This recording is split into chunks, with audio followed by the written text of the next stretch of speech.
Thank you.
should I worry about rocking a sinking boat? It's all going down and we're majoring on the minor notes. See it from afar like the prophets in the days of old. See it in the stars, our conclusion has been foretold. Fallen angels and fatal attraction. The end of an age and the end of affection. Why should I worry about rocking a sinking boat? It's all going to flames and we're dancing in a cloud of smoke. The safety in the riches is the glory or the castle called the sunset casts a shadow over the boulevard. Fallen angels and fatal attraction. The end of an age and the end of affection.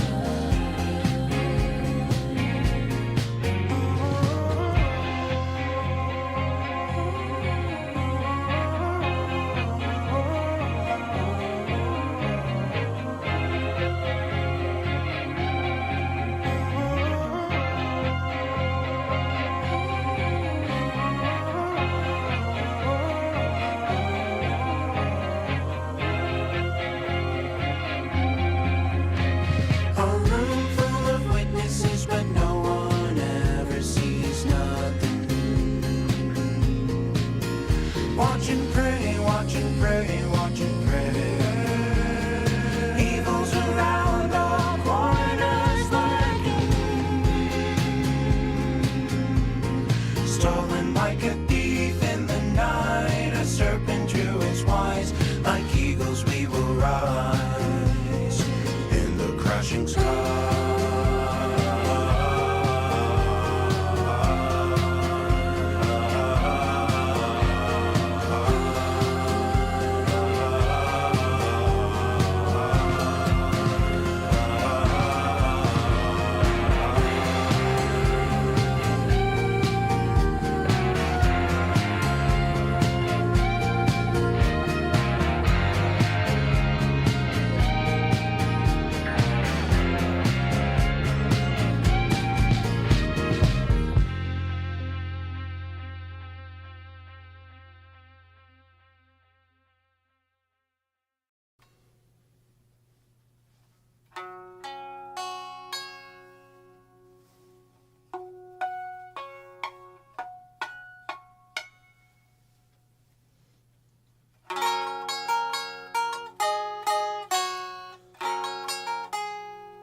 The brain's motivation neurotransmitter, dopamine.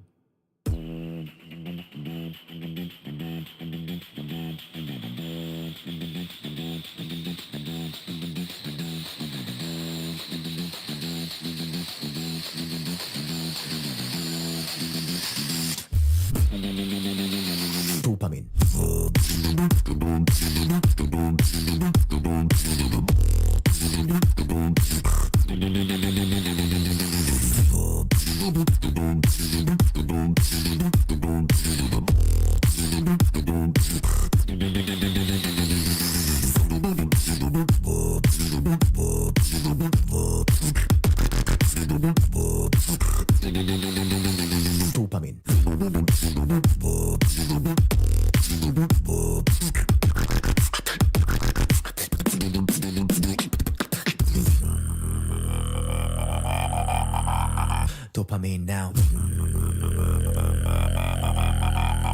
Can you feel it now?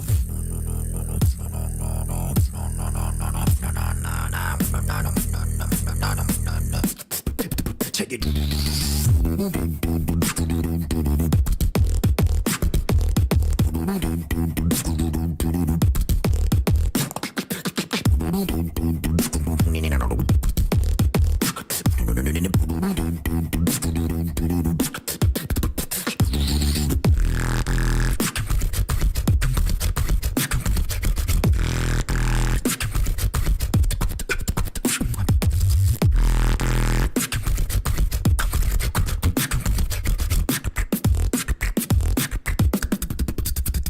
Dopamine.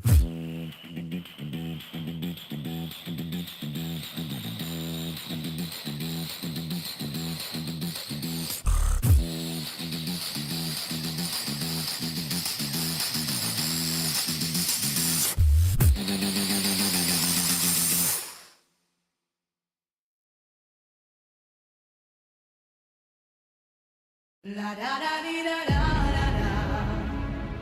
La da da dee da da da da. La da da dee da da da da da dee da la dee da da da da da. Be my lover, wanna be my lover.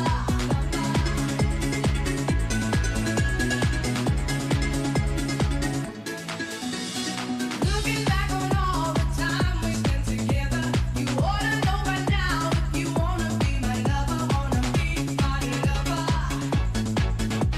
Go ahead and take your time, boy, you gotta be secure. Before I make you mine, baby, you have to be sure you wanna be my lover, wanna be my lover, wanna be my lover. La da da dee da da da da. La da da dee da da da da. La da da dee da da da da dee da la dee da da da da da. Ah yeah yeah, wanna be my lover. Ah yeah yeah, wanna be my lover. Ah yeah yeah, wanna be my lover. Ah yeah yeah, wanna be my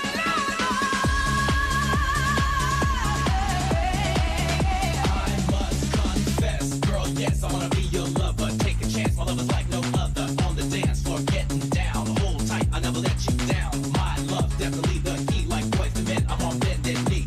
Loving you, not like your brother. Oh yeah, wanna be your lover. I hear what you say, I see what you do. I know everything I need to know about you, and I want you to know that it's telling me you wanna be my lover. La da da dee da da da da. La da da dee da da da da. La da da dee da da da da dee da la dee da da da da da. Ah yeah yeah, wanna be my lover. Ah yeah yeah, wanna be my lover. Ah yeah yeah, wanna be my lover. Ah yeah yeah, wanna be my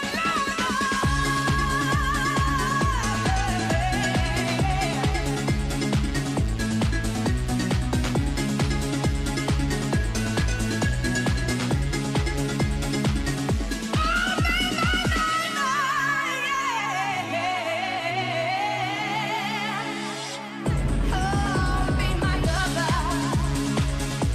I know you wanna be my lover. I know you wanna be mine. La da da dee da da da da. La da da dee da da da da. La da da dee da da da da dee da la dee da da da da da. La da da dee da da da da. La da da dee da da da da. La da da dee da da da da dee da la dee da da da da. Ah yeah yeah, wanna be my lover. Ah yeah yeah, wanna be my lover. Ah yeah yeah,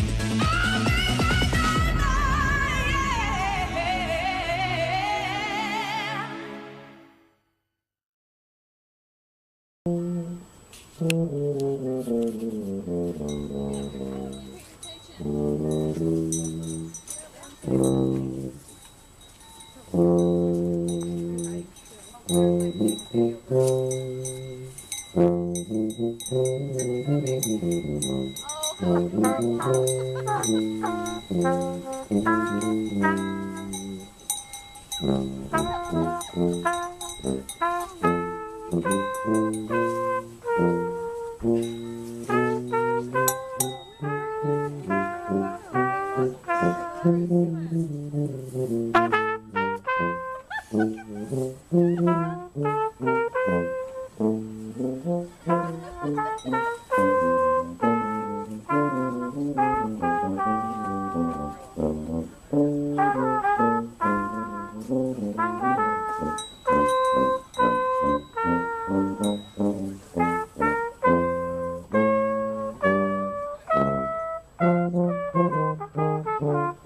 Turn this way.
Hello there, everybody. Oh, thank you for the raid. Welcome in, raiders.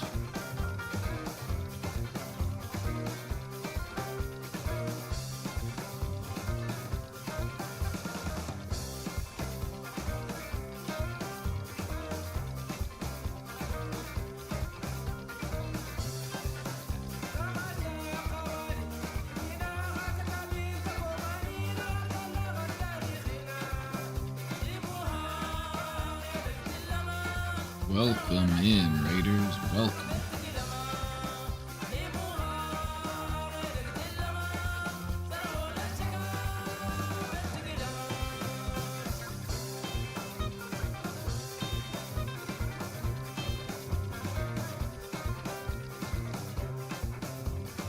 Got a cat today. I think he's in the window.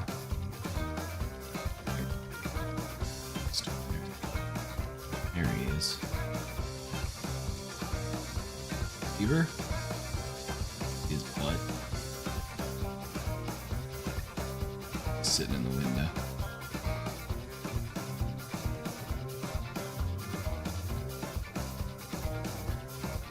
Got my first energy drink in 30 days.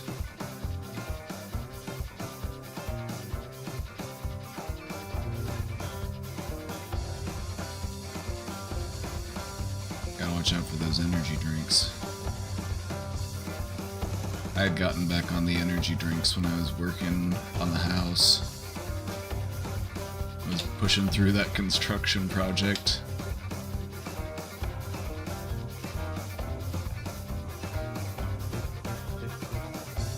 It's nice to be often.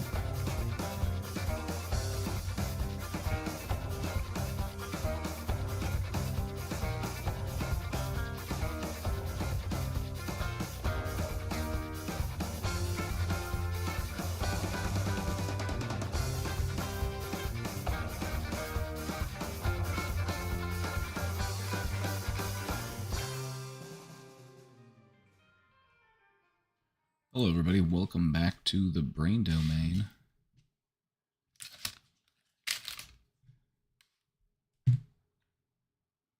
Today is Thursday, May 14th.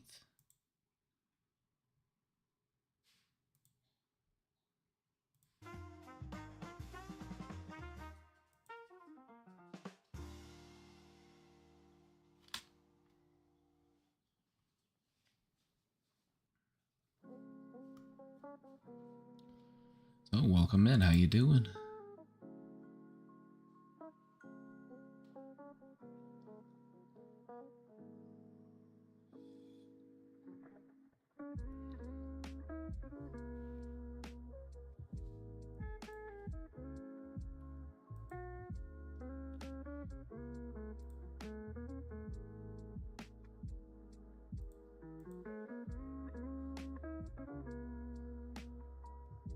Done by default. Thank you for subscribing. Thank you for the 20 months, by the way.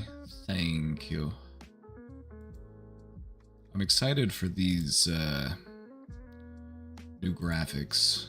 I'm going to start doing some concept art here soon.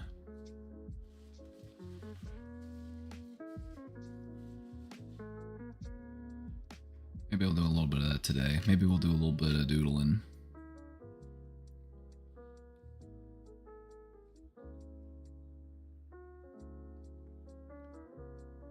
I've just been getting over a cold. You can probably hear it in my voice. Whenever I breathe out, it sounds terrible. Watch this. I sound like I've got the zombie virus.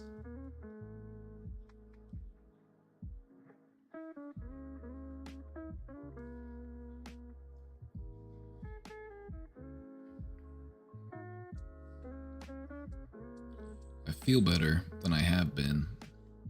I just sound like shit.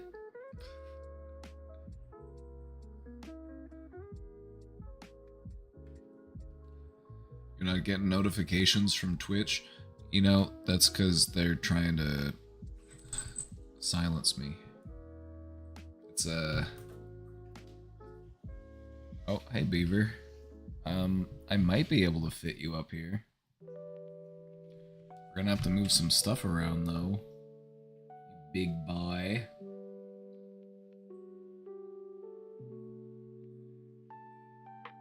Look at this. Oh, that's a big guy.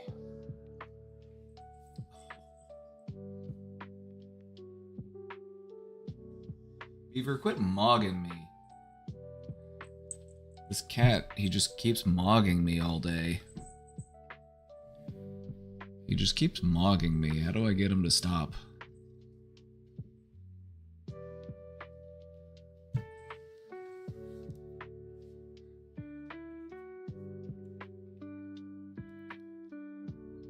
You don't know what mogging is?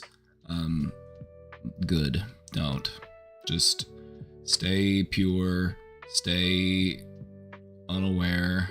Just remain blissful.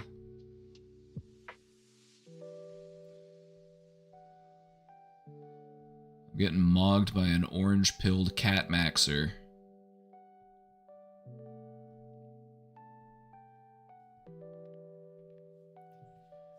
I've got some General's chicken. I went to a Chinese restaurant with Casey. We got some takeout. She wanted some soup. I think I got her sick. She's been feeling sick, so she got some soup. And I got the lunch special.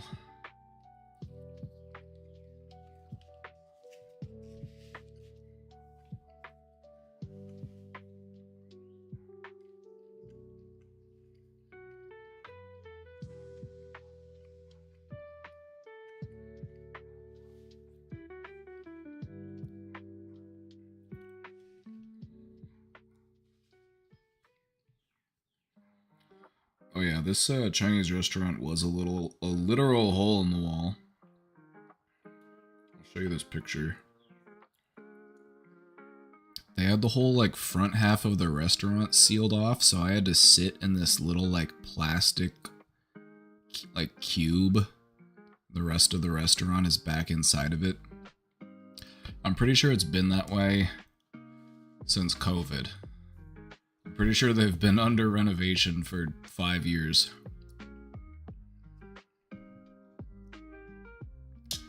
Food's good though, so.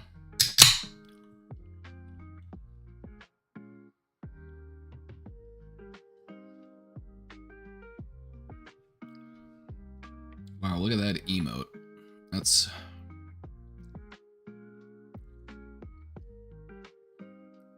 pretty cool.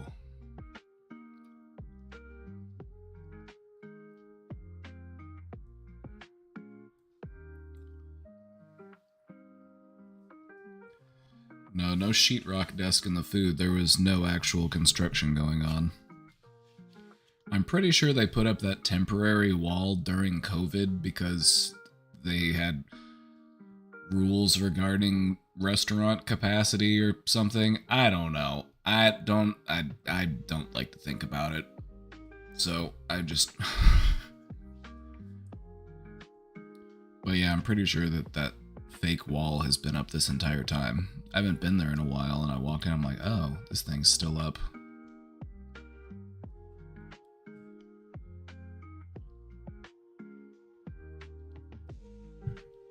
The food's good though, so I can't complain.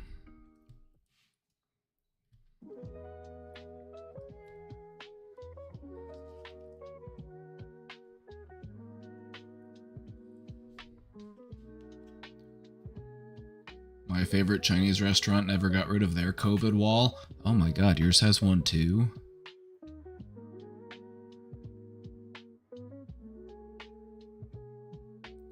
Yeah, mine still has their COVID wall.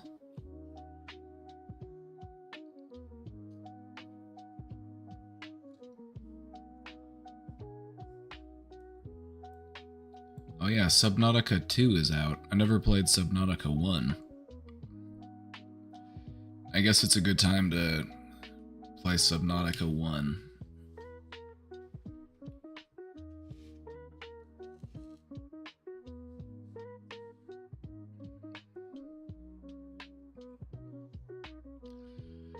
Alright, we're going to be doing some questions from the box today. You know how it goes. We got a couple questions in there already. So we'll get into it shortly. Oh, it's one of your favorites? Alright, might have to give it a try sometime.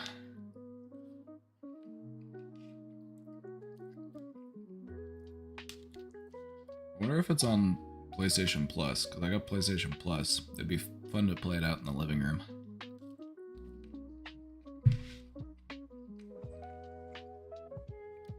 I know Casey has it on PC, so I could always just play it on PC as well. I just never thought it happened to me, but it did. You get older and you just don't have as much time for games. I remember being young and being like, I'm always gonna have time for games. But now,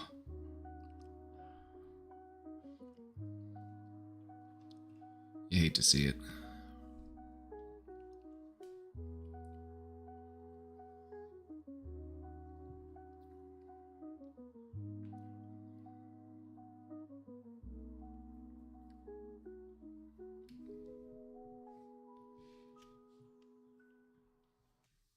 You know, when you think about it, like, having to play the same game every day, like, let's say you're a streamer, right? And you have to play the same game every day. And if you play a different game, nobody wants to watch you because they only watch you play that one game.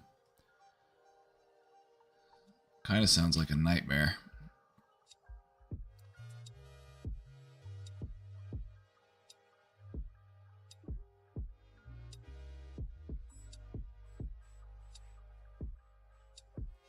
Can you imagine having to play League of Legends for 12 hours every day?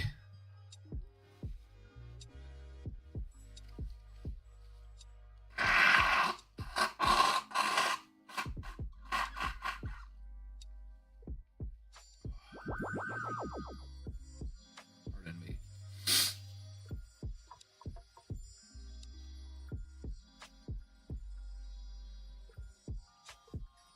Oh. I always forget that Hearthstone's a thing. I used to play quite a bit. I haven't played it in years. It's still around. Could not imagine playing the same game every day. Especially for hours and hours a day.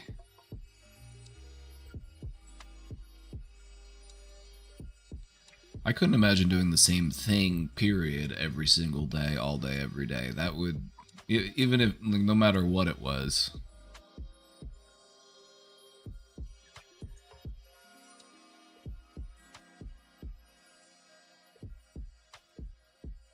Played COD for 12 hours a day when you were younger and now you can barely touch it. Well, congratulations for not getting suckered into the military-industrial complex, because that's what they're trying to do. Like, hey kid, you want to see something really cool?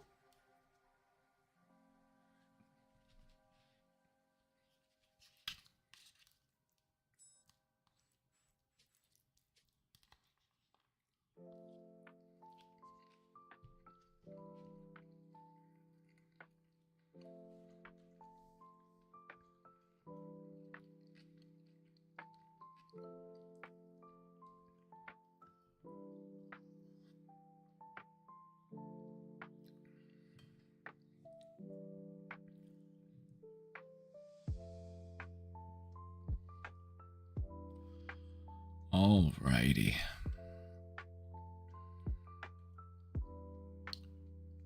It's gonna be a good day.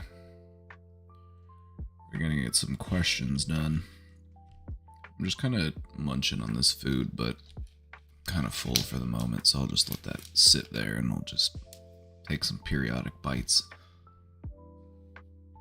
Let me get a good cough out of the way. Let me see if I can clear this out a little bit. As you can tell, I'm pretty congested. I'll mute my mic for this one. Unless you really want to hear it, which, even if you did, I wouldn't do that because that would be weird. No offense.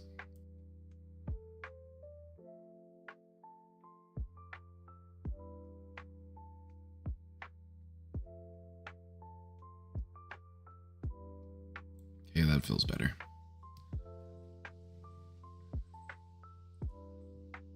I've been feeling better. I've been getting over a cold. I felt the worst like 2 days ago, 3 days ago, maybe. I've been feeling better every day. as it works its way out of my system.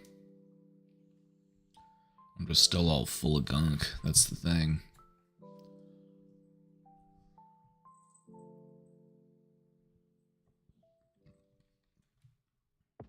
But we're on the mend, as they say.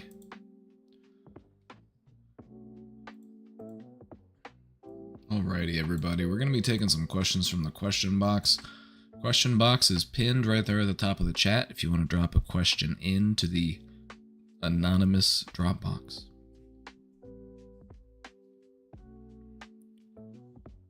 Or you can type !Q in the chat for a link.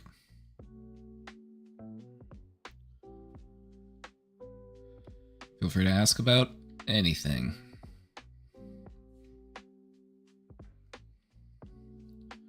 I'll try my best to answer your question. Where it looks like we're hitting the ground running today. Is mental health a tool used by the wealthy to keep us subjugated to make sure we stay good, docile little sheep?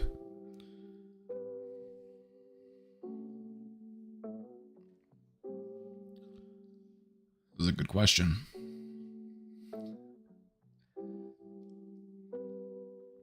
The answer, in my opinion, is not entirely.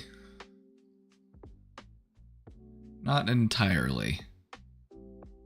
Is it? To a degree, yes. Yes, it is. Not entirely, though. Mental health is important, and taking good care of yourself, mentally, physically, spiritually, it is important. You know, learning how to break out of a thought loop and recognize self-defeating patterns and, you know, improve the quality of your relationships. These are all important things.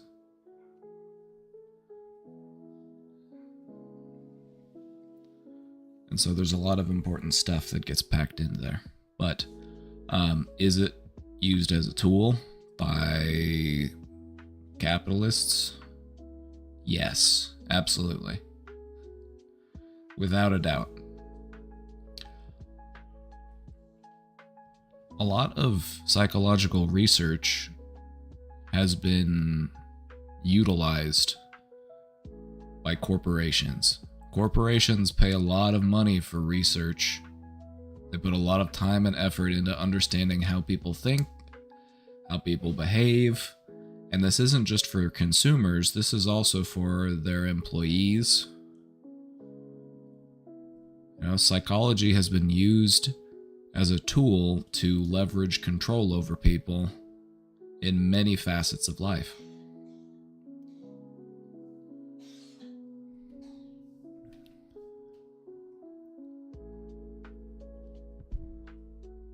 One of my biggest criticisms of mental health as it exists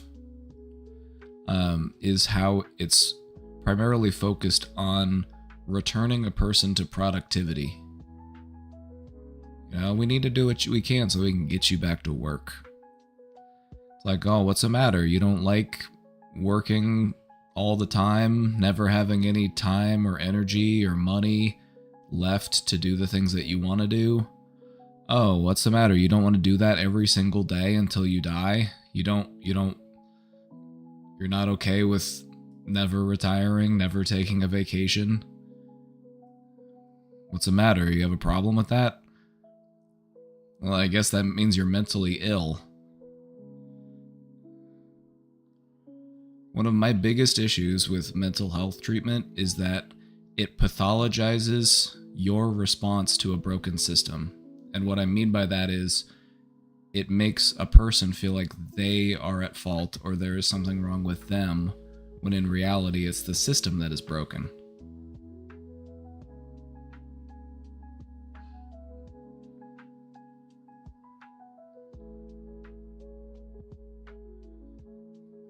And this is where a lot of practitioners of psychology will kind of hit a wall whenever it comes to treating people. Because as a counselor, as a therapist, you will get clients come in and they will tell you, you know, I'm just anxious. You know, I work all the time. I'm worried about losing my job. I'm worried about losing my health insurance. I'm worried about not being able to pay all my bills, worried about losing my place. It's like, okay, what can you do about that? What can you do about that? Like, yeah, I think you need to take more self-care, actually. You need to spend more time in nature. You need to take more bubble baths. Try listening to some peaceful music. It's like, okay. Those things are helpful and those things work if the system isn't broken. But the system is broken.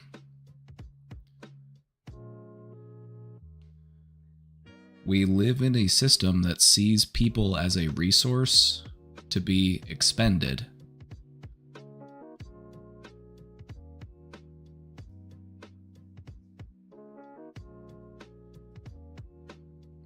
Just trying to extract as much value from people as they can.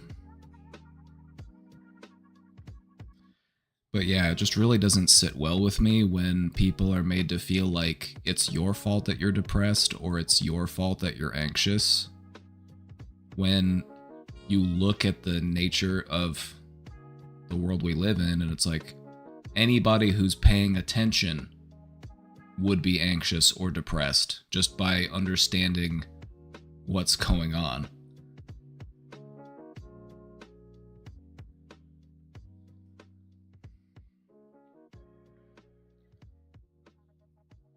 I think a lot about how in nature, if one chimp is hoarding all the resources, all the other chimps get together and they fight and eat that chimp that's hoarding the resources.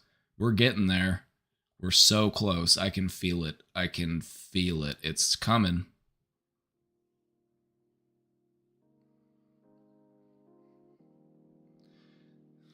It's coming. Another interesting bit of chimp psychology is if a chimp has something stolen from it by a larger chimp, like let's say a monkey has a little banana, and a bigger monkey comes along and steals his banana, what does that monkey do? He goes and bullies an even smaller monkey to feel better about himself. Just really explains humans, doesn't it?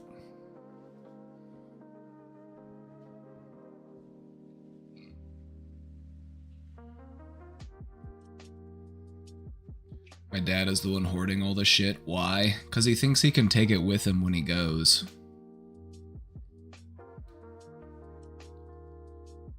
You know, it's like getting to the final boss and you have a whole stack of elixirs and it's like, I might need these. I might need all these items. Gotta save them. There's just something about our mammalian brain. And I say mammalian brain intentionally because there's a part of the structure of our brain that you see across all mammals, and so we share certain features with animals as small as little mice or squirrels. They do that kind of stuff. We do that kind of stuff too. Gotta make sure I got enough nuts for the winter.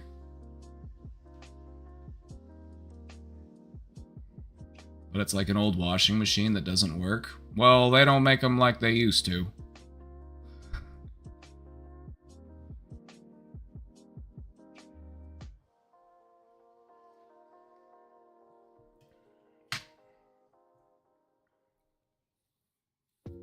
Me and my family are going through some stuff with my dad, possibly cancer. We gotta find out what stage it's on. Damn, you hate to see it. If there's any silver lining there, it's like that kind of stuff can bring a family together. I know that kind of sounds weird, but I've just heard many people talk about how it wasn't until like their parent got sick that they started spending a lot more time with them.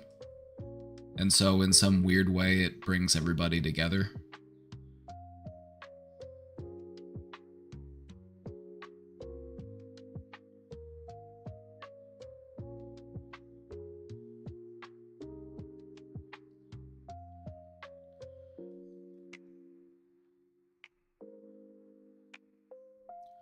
Blows my mind that there's people in 2026 that still defend capitalism. What really cracks me up is whenever people post a picture and they're like, this is what the world would be like under socialism. And I'm like, that's a picture of the world under capitalism. It's a picture of like LA. It's a picture of like homeless tents. It's a picture of like Philadelphia, like people like doing that lean. It's like, this is a picture of capitalism. Like, what do you mean?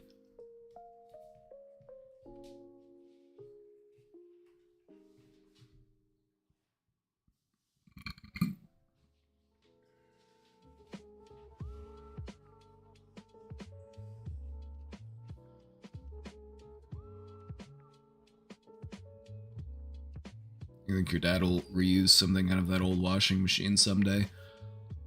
It's interesting why humans do that. Humans will hold on to stuff because they see potential in that thing. Now, if you ask me, part of what I think is that person wants to be noticed for their potential. And that's why they see it in objects. A person doesn't want to feel like an old broken washing machine. They want to feel like they've still got some use left, you know what I mean?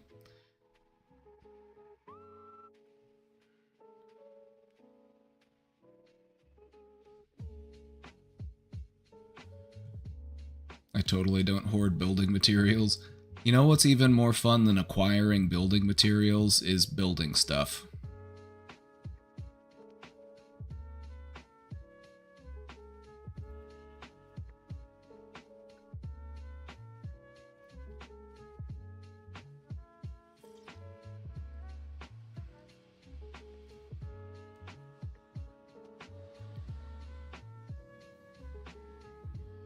One day I might need them to build something.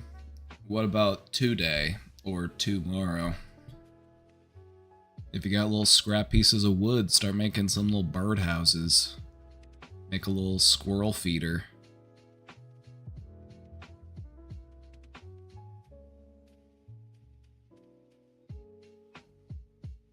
Make a wind chime.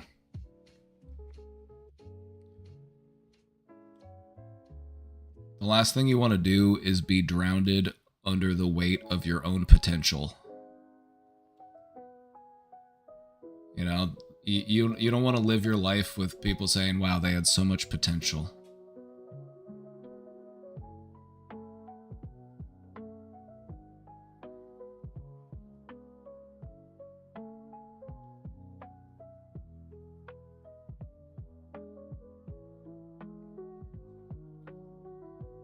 Well, if you've got some projects, take some pictures.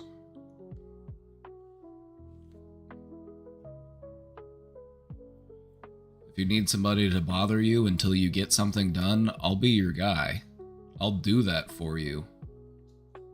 If anybody here, you got something you need to get done, I'll bug you about it. Last thing I want to do is see you just sitting around with all that potential.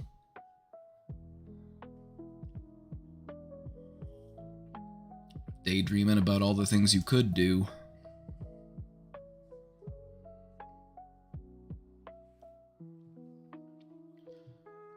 Hey, I do it too, alright. I'm guilty of that as well. We all need a little bit of nudge. We all need a little nudge every now and again, you know what I mean? Anyway, this question, mental health is important. Don't get that mistaken. Mental health is important. It is a thing. But our current mental health system is designed by capitalists.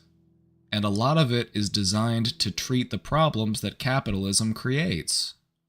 A lot of the symptoms that people deal with regarding their mental health can be traced right back to capitalistic conditions. I'm stressed and anxious because I'm having a hard time making ends meet. I don't have enough time to practice my hobbies. I don't have enough time to see my friends and my loved ones. All I do is work, come home, I sleep. Can't take a vacation. Can't hardly afford health insurance. It's like, yeah, you think that all of those things aren't making you sick? Because they sure as hell are. Oh, but don't worry, we'll just, you'll go and you talk to somebody and they tell you, yeah, it sounds like you have a chemical imbalance in your brain. Your brain's broken, it doesn't make enough of the feel-good juice, so take a pill forever.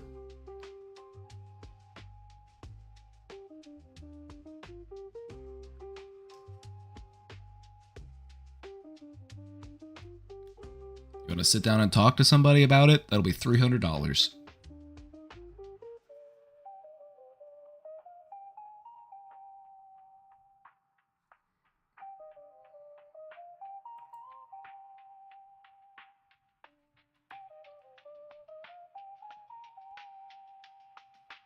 That's why I do what I do.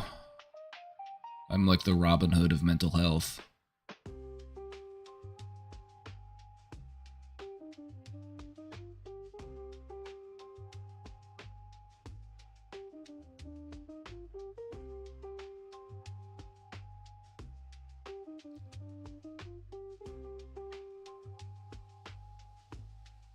A psychiatrist literally had to help me get on food stamps because I got too stressed about money and stopped eating. This is America. Richest country in the world, by the way.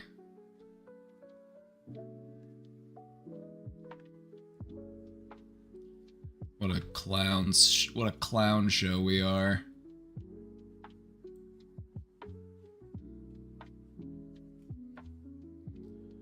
Alrighty. We got some more questions. I'll ramble more later. I'll go on more tangents later. You like it, don't you? You like it when I go on a tangent about... You like it, I bet. We'll do it later.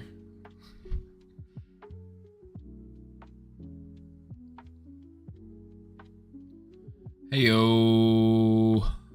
Needing help processing some things. Not too much though, but maybe a slight trigger warning regarding SA. I will not share anything explicit, don't worry, but I will hint. Right, appreciate the heads up.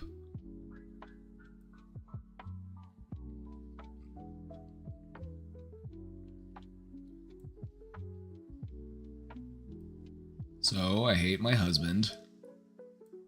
Oh, husband hater's back.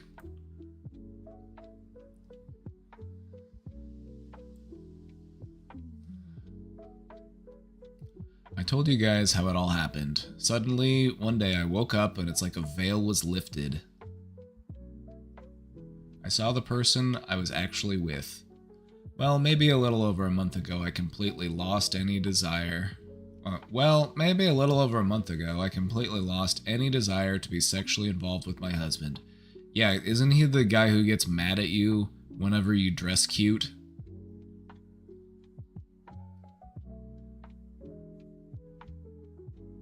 Like, do they make bigger red flags than that?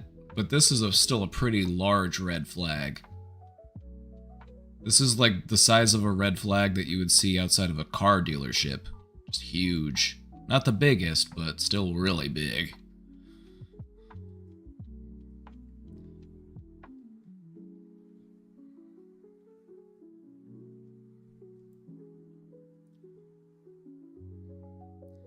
It started off being due to my birth control expiring and I needed to replace it and cannot afford a second kid right now, especially with trying to go to PA school and having a bum-ass husband. He knew all this and I expressed how important it was to not do certain things and I finally gave in and just let him do whatever. And then he did the one thing I said, do not do. Hey, consent is consent, even if you're married to the person. If you're married to the person and they say, hey, don't do this, no still means no.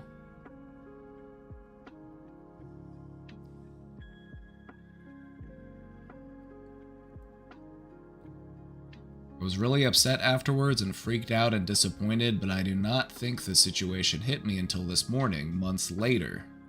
I realized that this was the moment I lost all sexual attraction for him. Yeah, because he showed that he doesn't respect you or your boundaries. He doesn't take the word no seriously.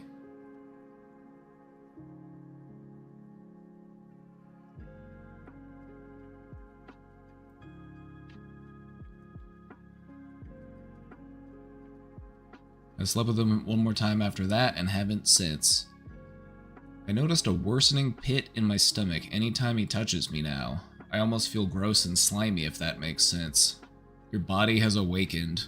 Your nervous system is in tune. It's responding to environmental threats appropriately. You've been recalibrated.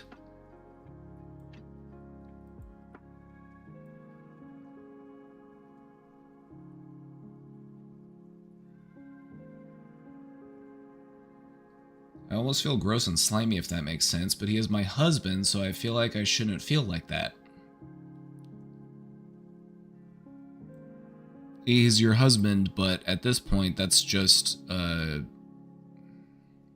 technical detail. He's also somebody that doesn't respect your boundaries and does things that you don't want to do, so that makes sense. Doesn't give him a free pass to do whatever the hell he wants just because you guys signed a piece of paper together, you know what I mean?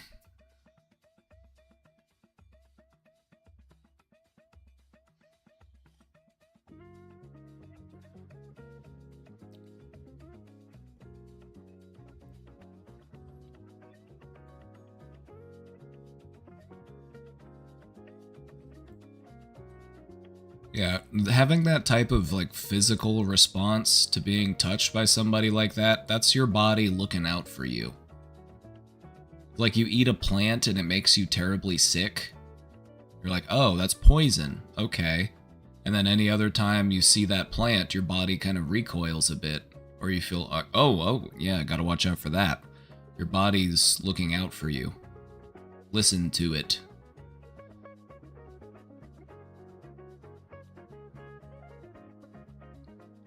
The only other time I felt similar was after being assaulted by a close male friend in college, which made me go down a spiral like did my husband low-key assault me in a way. He definitely didn't respect your boundaries, he didn't respect the word no, so...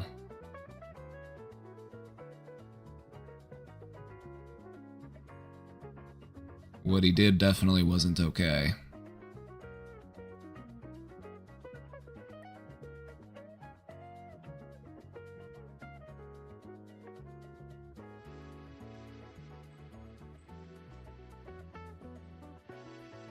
I'd be freaked out if my wife or girlfriend would react like that. Isn't it normal to try and talk immediately in that case? Yeah, for me as a husband, the worst thing in the world that I could think of would be my wife being afraid of me, or like physically recoiling at my touch.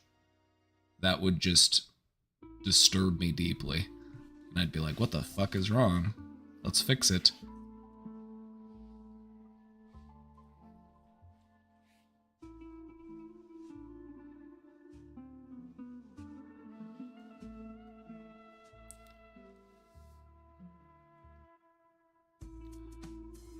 Yeah, it also feels like it's waking up some old feelings in you. It's reminding you of how you were made to feel back in college.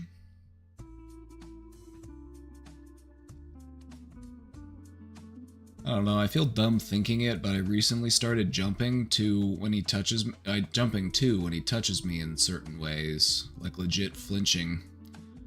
But he's never been physically abusive. What bothers me is the pit of my stomach when I feel when he touches me. I did not feel that before, and it just got bad within the last week or two. And I'm not sure what to do. He has expressed anger and frustration. That's how he responds.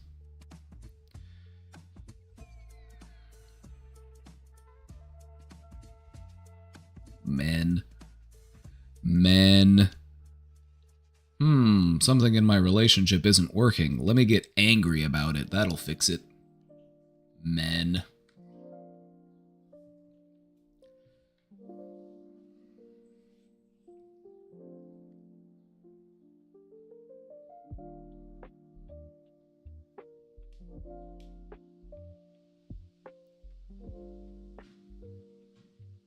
Getting mad at it is crazy. I feel sorry for men because that's like getting mad at something, that's what they are taught. That's what they are reinforced. You know, when you're a man, that's the emotion that society is okay with you showing. You're allowed to get angry. You're a man. It means you're passionate. It means you're serious. All the other emotions, though, those are off the table. Those are gay. Don't do them. Anger only. Anger and stone face. Those are your two options.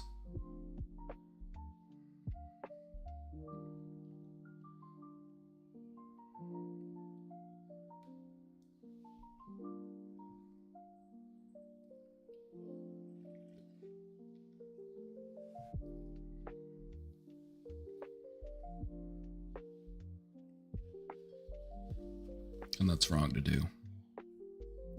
That's wrong to do.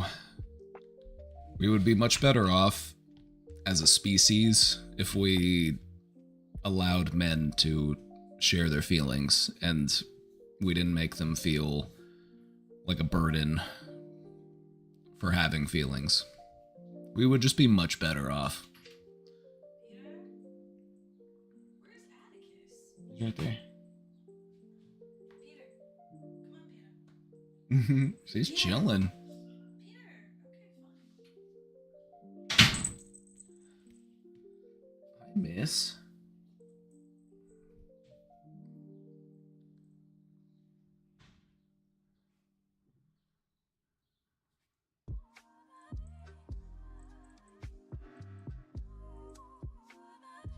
I do suffer from only ever showing anger and sadness. Yep, that's why I feel sorry for men. Because we're conditioned to only feel those things. We're not allowed to have other feelings. Can't get too excited, can't get too happy. Can't show any passion about anything. You show too much emotions, we're gonna accuse you of,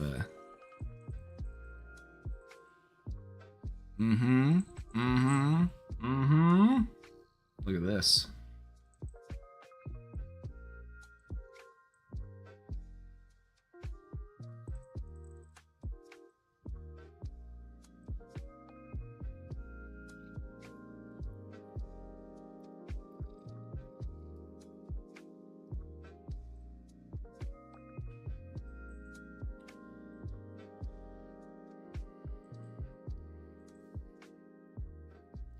Like, my wife doesn't want to have sex with me. Let me get mad at her about it. That'll make things better. It's like, I'm sorry, are you stupid?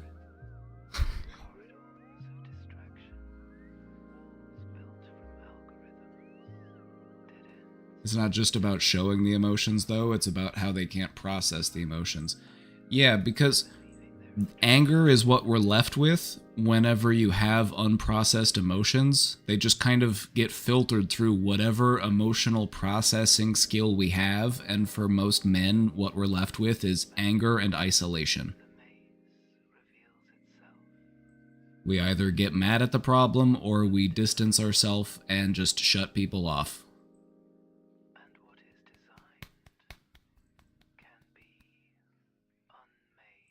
Anger is the hardest one to control and understand too, so that sucks. Anger's actually... It might... Okay, the thing about anger is that it can be managed.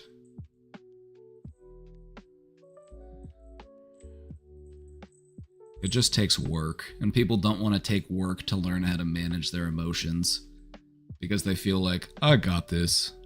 I don't need to practice handling my emotions.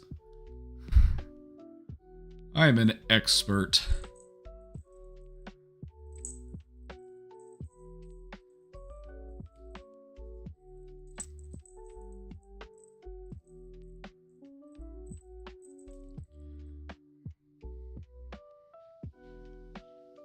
My vote for hardest to handle emotion would probably be something like remorse.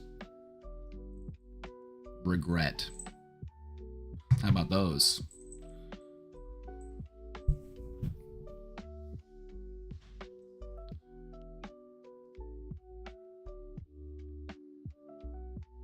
Also, I'm entitled to feel angry because life is unfair to me.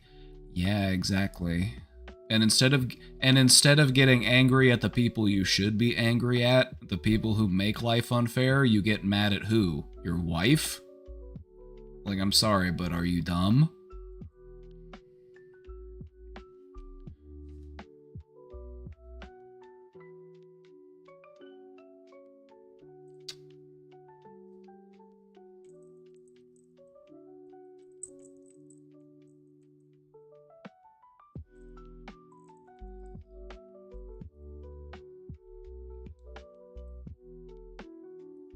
Little Miss had her third birthday a few weeks ago.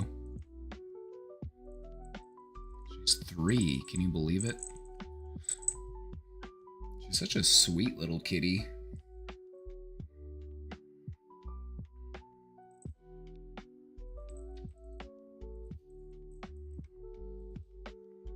She has become a bit of a daddy's girl, don't tell Casey.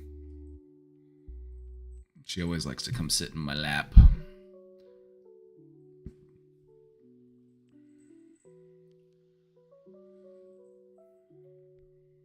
Still need to find a therapist. If you have an idea of what you would want to work on with a therapist, in the meantime, we can work on some stuff. I'm not a replacement for therapy. Don't get it twisted. Don't get me caught up in that. But I can at least show you some stuff that you can do on your own to prepare yourself. I like helping people to become self-healers.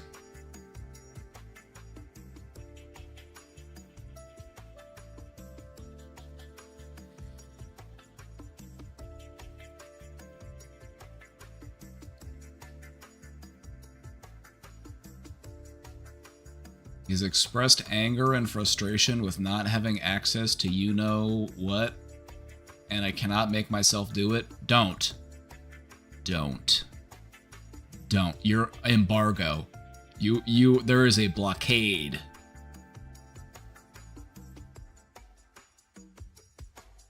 I'm low-key trying to convince myself just to keep the peace in the house.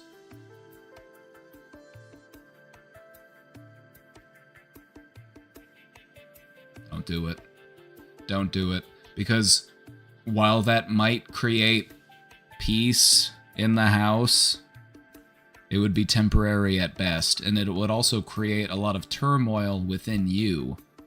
So you're sacrificing your own peace for peace in the house, which wouldn't even really last. Let the man baby throw his temper tantrum because he can't get any.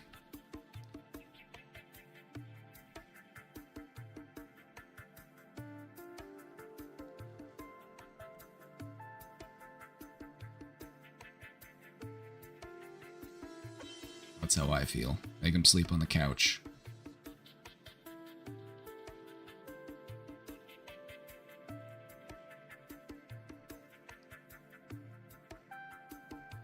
Let him know you mean business.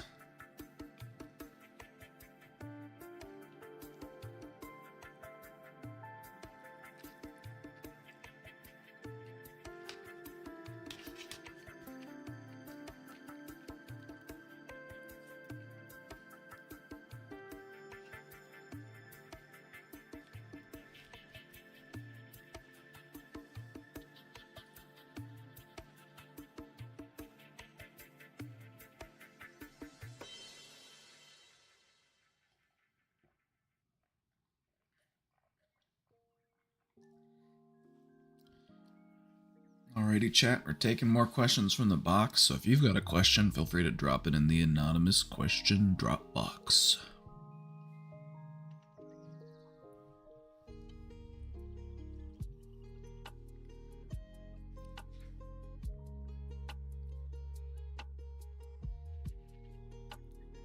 I want to change industries/jobs, but I'm struggling to find the motivation/discipline to do the actions required to do that. I'm also trying to read and write more, disconnect from screens more. I'd say I'm more successful on that endeavor, but still not where I'd like to be.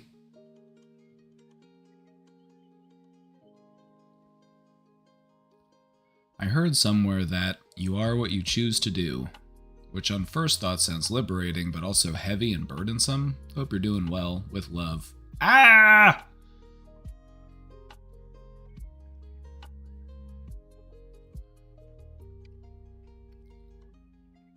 The thing is, you're moving in the right direction.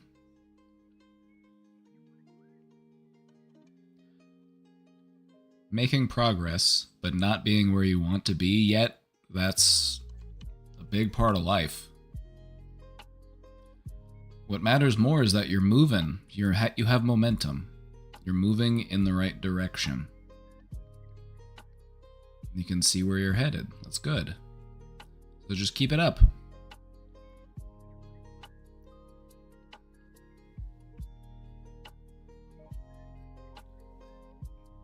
Slow, organic changes.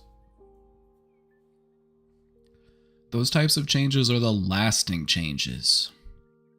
You've probably had these moments in life. I know I have. Most of you probably have too. You've probably had those moments in life where you wake up one day and you're like, I need to get my shit together. So let's go to the gym, let's start eating right, let's do all that, we'll just do everything. And so you change everything all at once. And then how long does that last? A week, if you're lucky?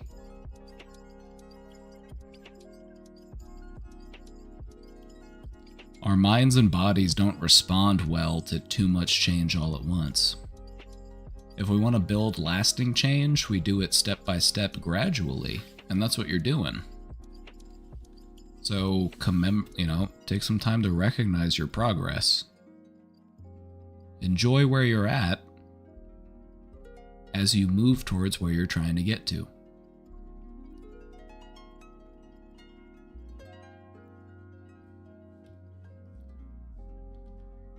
Keep up the good work.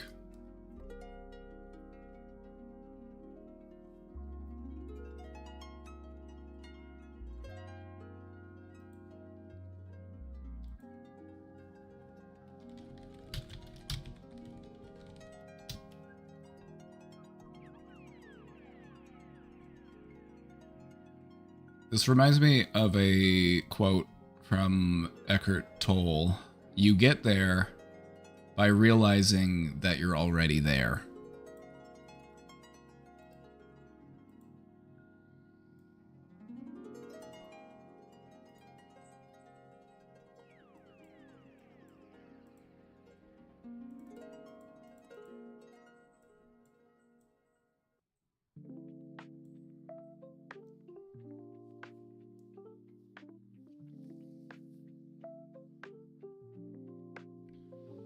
So where do we want to be? We want to be the person who reads more. Well, what are you doing? You are reading more. You are in the act of becoming.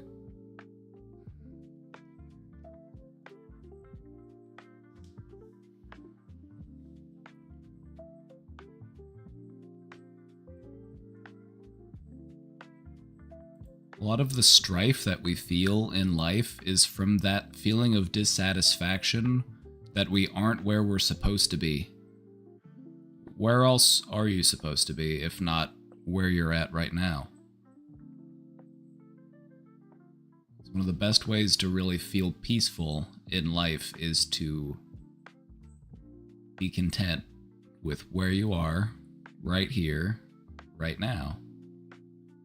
Even if things aren't perfect, even if things aren't ideal, you're headed in a direction. And you're enjoying the process.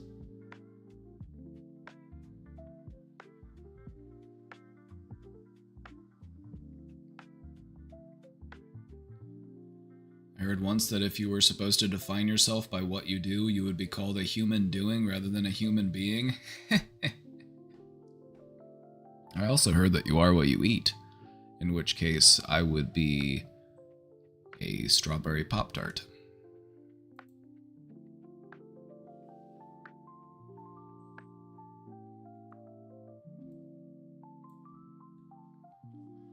Hey, Papa.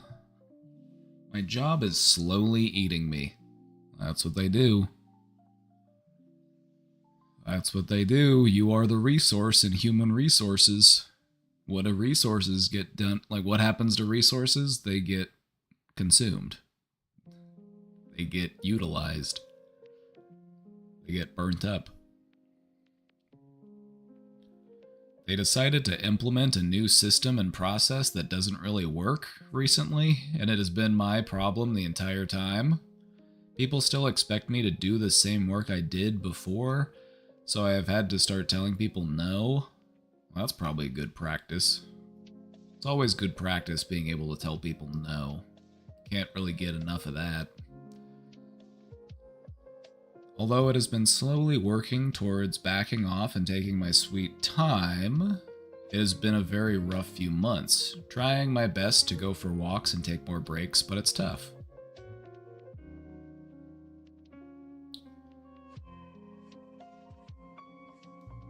It's good that you're taking time to take good care of yourself. That does help. Also, yeah, take your time. Take your time.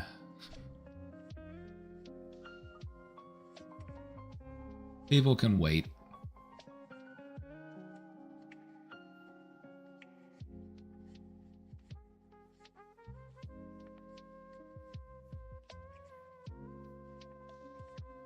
Also, always tell people that something is going to take longer than it actually will. I'm like, oh yeah, this is going to take, at least another couple months. But don't worry, we're making progress.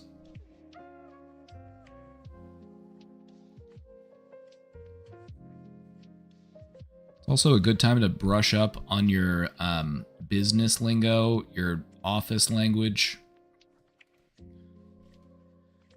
Practice telling people no without telling them no.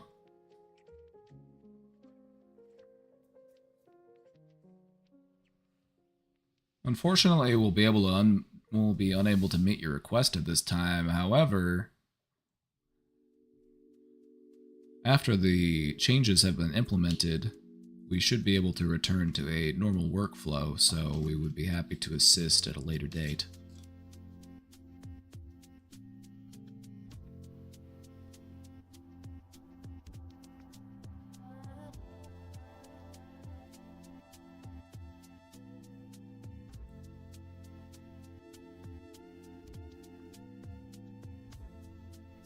Do you have any advice for calming an anxious mind before a big move? I lived in my current area for about 24 years. Ah, alright. Let's talk about calming an anxious mind. When it comes to an anxious mind, there's a few different things you can do. If we're looking to calm it down, the easiest way to do that is to focus on calming your body instead of trying to calm your mind. When you have a calm body, you're breathing. When you calm your body, it helps to calm your mind.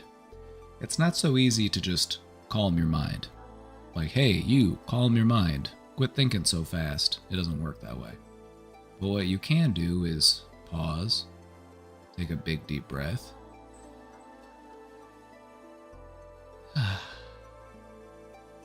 help to regulate your nervous system.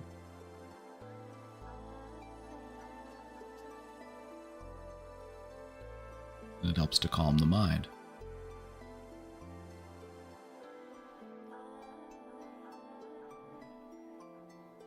This is a multi-part answer. Are you ready for part 2? Part 2. Anxiety. Oh, hi, miss. Oh, you feeling sweet? Are you feeling sweet?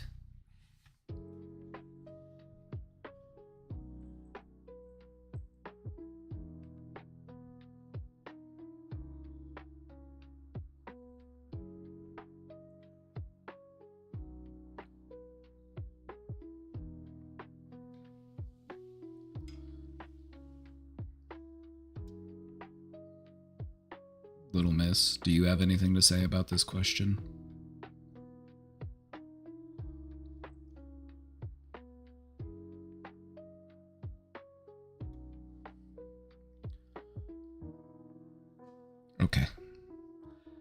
anxious mind. Something that's important to understand about anxiety is that that feeling is generated in the same part of your brain that generates feelings of excitement.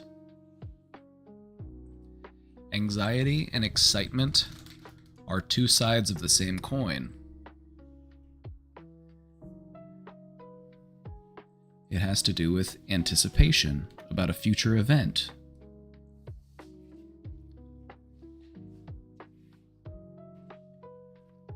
And so,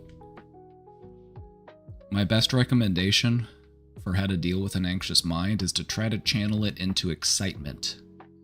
Instead of thinking about what could go wrong, think about what could go right. Think about all of the things that you're excited to do or excited to try in this new place.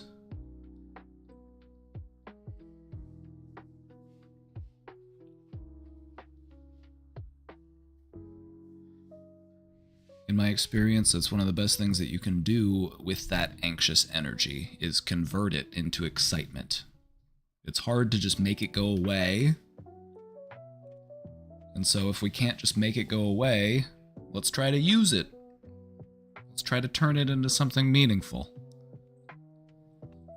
So what sort of things are you excited about on this new adventure, this new stage in life? Start of a new chapter.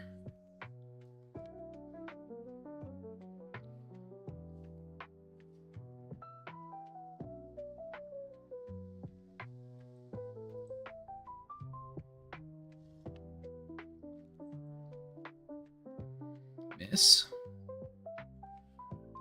She's just all up in my business. Miss, do you want to lay on my desk? She just wants to sniff everything on my desk, I think. Oh, you gonna lay down? Oh, there she goes. There you go.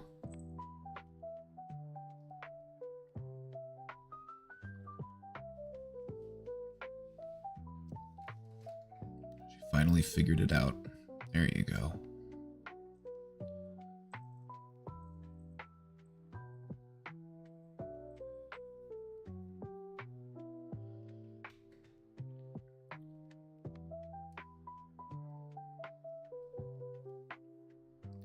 Moving is stressful, but it can also be exciting. You know, maybe there's going to be new opportunities, new things to try, new people to meet, new food to eat. So that's what I would encourage you to do, is to start looking into new things to do, new things to try, things that you're interested in, wherever it is that you're moving to. It'll help to convert that anxiety into excitement. Like, oh, I can't wait to get there so that I can try this thing. Can't wait to go here and try this thing.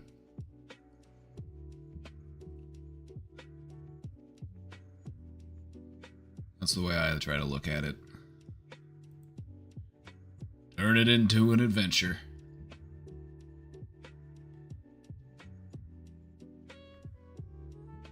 I repressed my feelings for a long time. How do I gain access back? Sorry for my English. Thank you so much. You don't have to apologize. Your English was perfect. This was perfect English. A+. Miss? Okay, hold on. She's on my keyboard and she's making my questions bug out. Okay, there we go. You can lay on my desk, just don't lay on the keyboard, okay?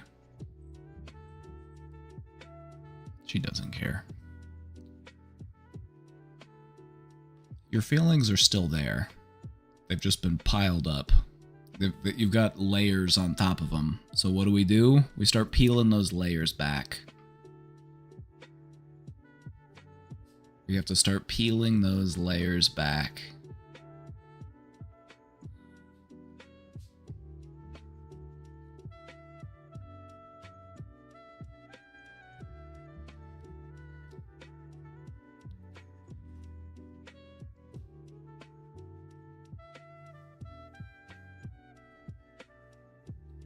I don't see any mistakes, but again, not a native English speaker.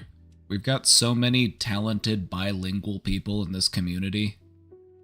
Or multilingual. We've got many talented people. I can barely speak English.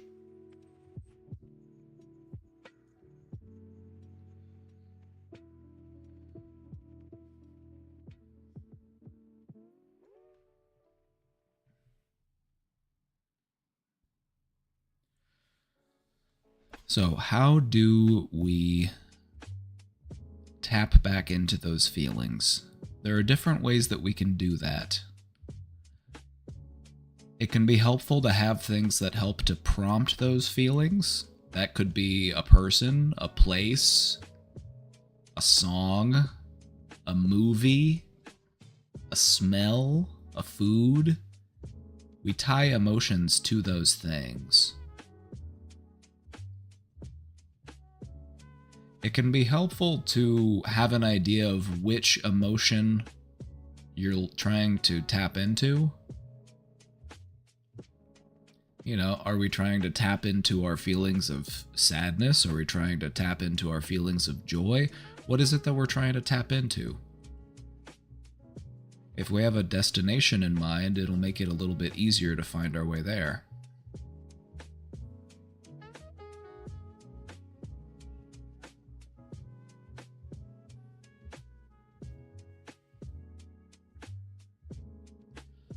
It might surprise you just how effective it is to just sit there and think about it. I'm not even kidding. If you're trying to tap into a specific feeling, just sit there and think about that feeling. And it might surprise you where your mind goes. It might surprise you what sort of thoughts start to pop up. Your brain has tremendous potential, especially when you sit down and just allow it to do its thing.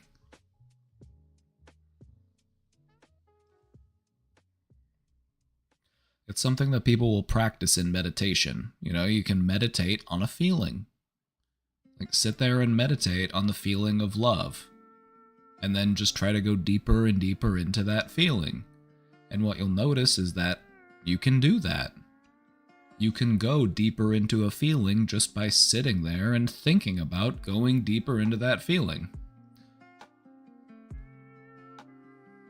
Meditation is awesome. Highly recommend it. It's like unlocking new abilities in your brain.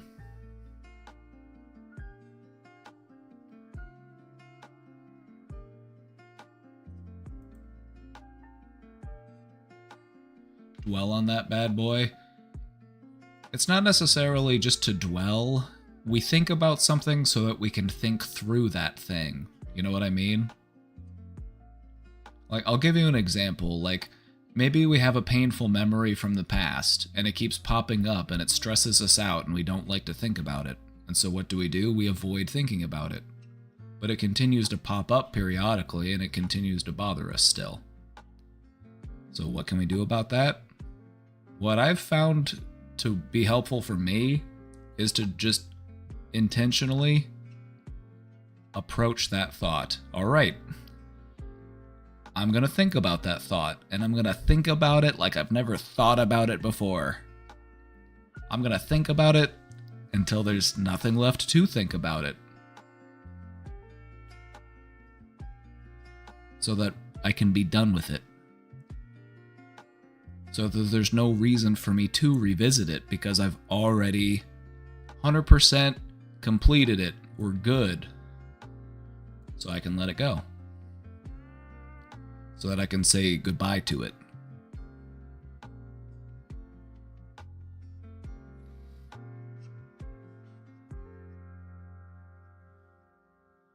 I found that to be helpful when it comes to letting go of a thought. Instead of trying to push it away, pull it in closely. Bring it in real tight. Give it a good squeeze. And then let it go.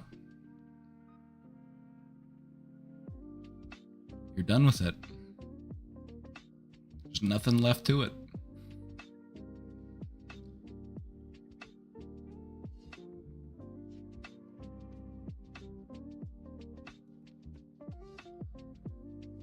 It might sound silly, but it can actually be quite productive to just allow your mind to wander and just kind of sit back and watch it while it does its thing. You know, don't try to guide it, don't try to redirect it, don't respond to whatever it is you're thinking about with any type of emotion. Just sit back and watch from a detached place. Just be the observer.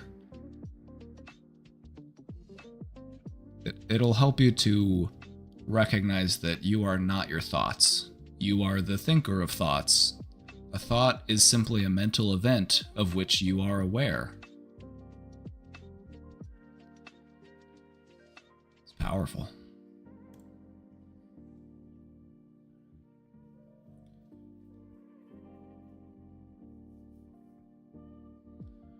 Just want to share some good stuff. Oh yeah, we love good stuff. Oh, there's Beaver. Look at that. There he goes.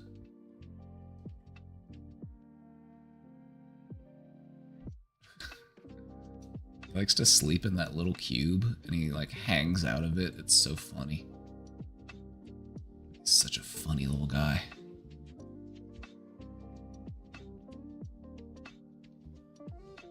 Just want to share some good stuff. Let's go. Dude here. Hey, dude. 45. CSA survivor. Was my mom. I was about 3. Damn. I've spent 10 years in Gestalt, now 5 in modern psychoanalysis. Last year, whoa.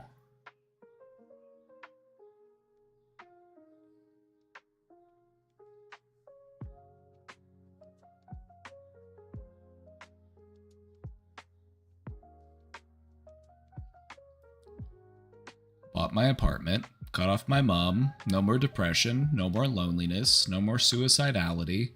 I started to cook for myself. I work in a super extractive, economically neo-lib / lawfully evil company. I mean, in today's society, that's kind of the best you can hope for. Lawful evil. Not saying it's good, but there are worse alternatives. You're not working at BlackRock. You're not working at Palantir. You're not working for Meta. You know what I mean?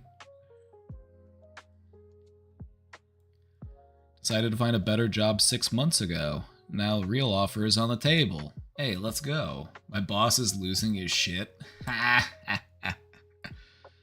Sucks to suck. Psychoanalysis went fully somatic, just feelings and pre-verbal material. Very little intervention from my therapist during sessions lately. Yet, I don't feel abandoned on the couch anymore. Even if I used to feel super alone there at times, I slid almost into suicidality. My psyche now feels like a beast of its own, doing work on its schedule. And it's not a kind schedule, but so beneficial.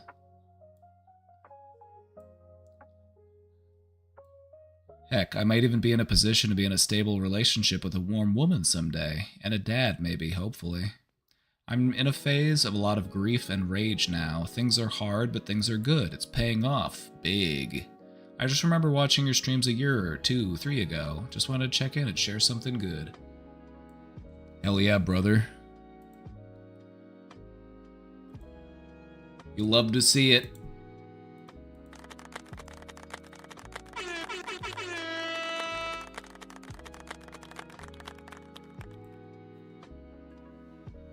I have a recommendation. I feel like if you were to add a mindfulness routine, you know, maybe some time to meditate, maybe some time to even just do some mindful stretching or even some yoga, that would really just be the icing on the cake.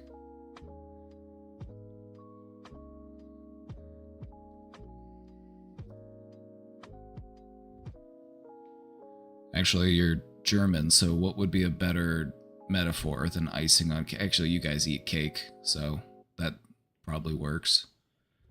It would really be the skin on the sausage. That's weird. Don't. Cut that. Editor, cut that out.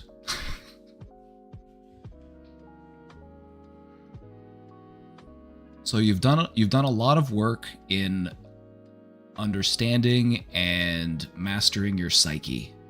And I think what can really help to take that to the next level is to look at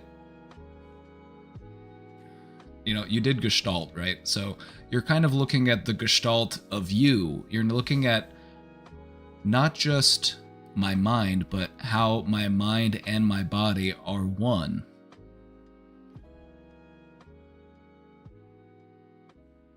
Taking time to do things like meditate and stretch and do yoga, these can really help to make you feel more complete and more cohesive. And I feel like it'll go along great with all of the stuff that you've been working on mentally.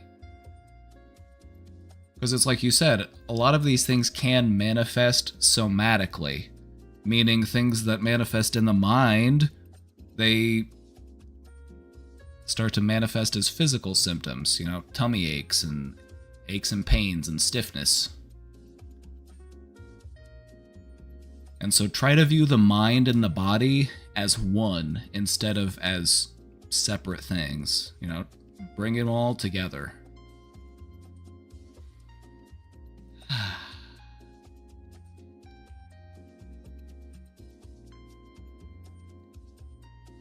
It might also be helpful to let that grief and rage go. Protecting that inner peace. You've worked really hard to find that inner peace, and now you've got to protect it.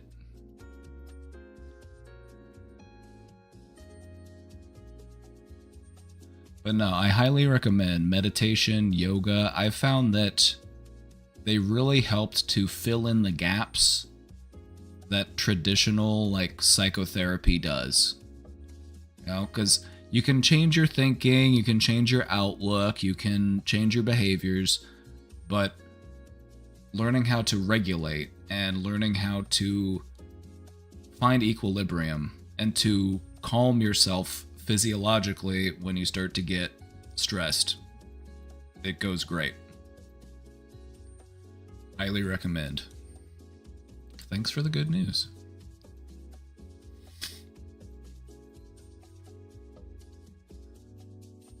I have a crush, and yesterday I completely forgot how to breathe.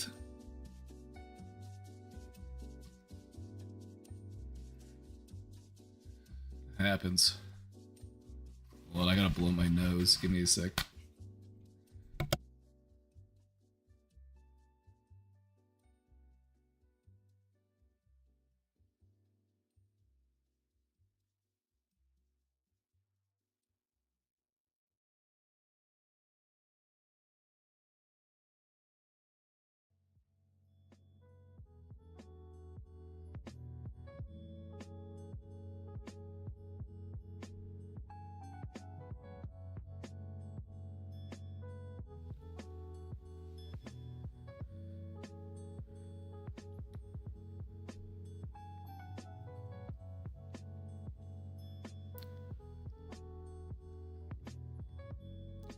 Yoga sounds pretty awesome, TBH. It is pretty awesome, actually.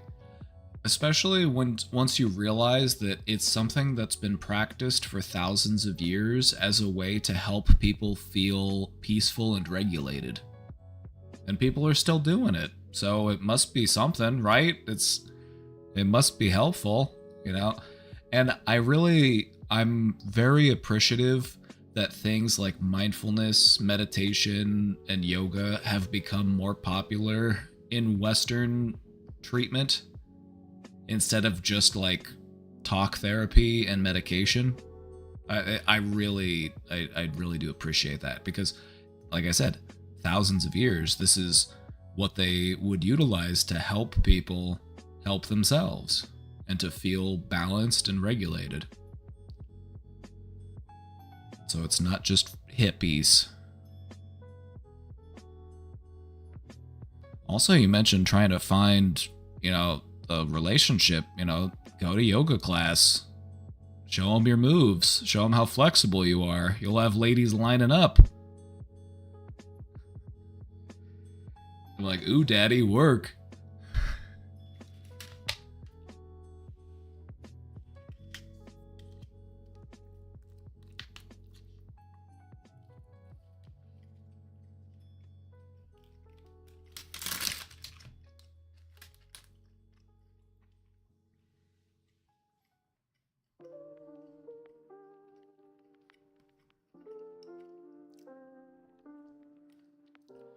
ladies love a flexible man. I learned this lesson very early in life. I was in preschool and I was talking to this girl. I was probably 4 or 5 years old. I was talking to this girl. And then this other kid comes up and he just does the splits. And then she goes off and starts talking to him instead. I'm like, what the hell?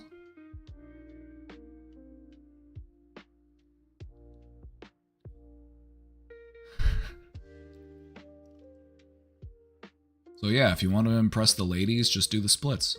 Works every time.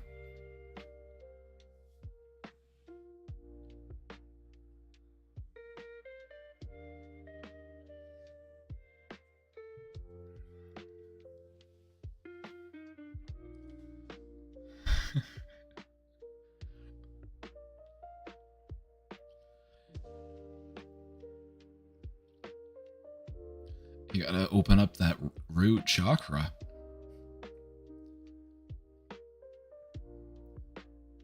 You gotta open up that root.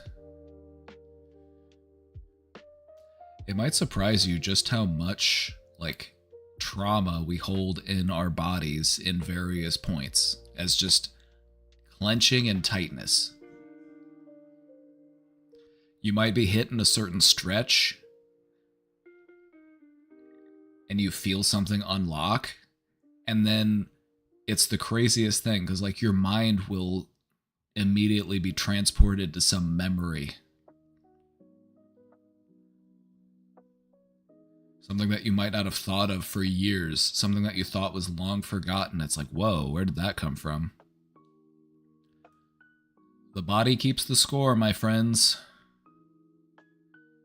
It will surprise you just how much pain and trauma your body holds on to that your mind thinks it's forgotten. But if you really want to work it out, you gotta work it out of your physical form.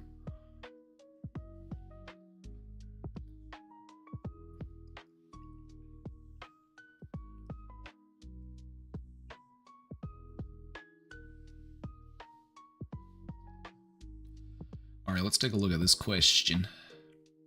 I have a crush, and yesterday I completely forgot how to breathe because he was walking towards me while I was walking my dog. That has been the closest to a panic attack I have been since getting medicated. What the hell is even that? Anyone had this before?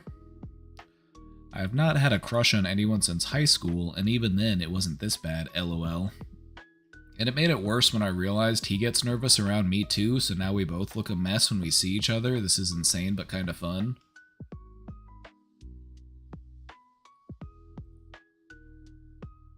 So your crush likes you? This is good news.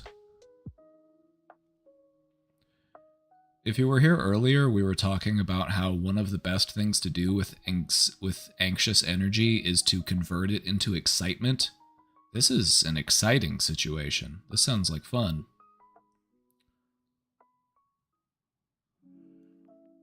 You know, like, let's not even entertain the thought of, like, oh my god, what's wrong with me? You know what I mean? Like, we don't even have to go there. We don't even have to go there. Like, and that's something that people do to themselves. Like, they have a response to something, and then we've just been so conditioned to think that anytime we have some sort of response that, like, oh my god, there must be something wrong with me, I'm mentally ill.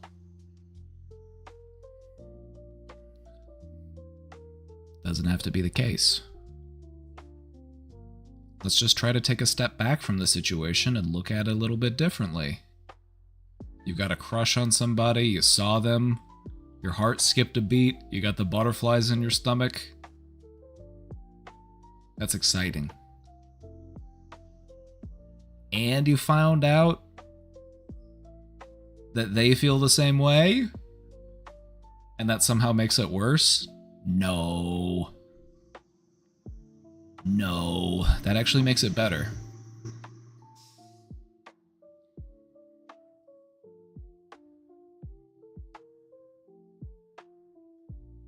You want to know the cheat code? Just bring your dog.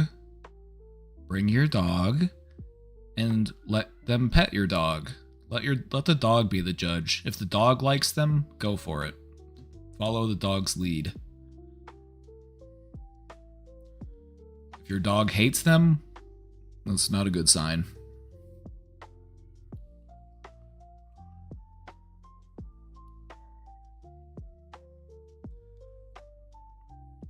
Ask them to go get a coffee sometime, or, whatever the kids are drinking these days.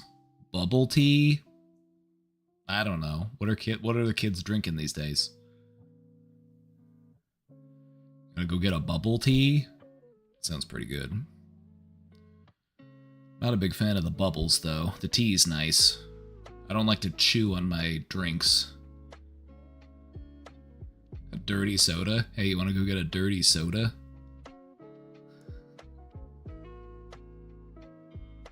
The normalization of Mormon sugar obsession is not surprising to me, but it is unfortunate to see culture decay in such a way. It's like, hey, you want to make this unhealthy drink even worse?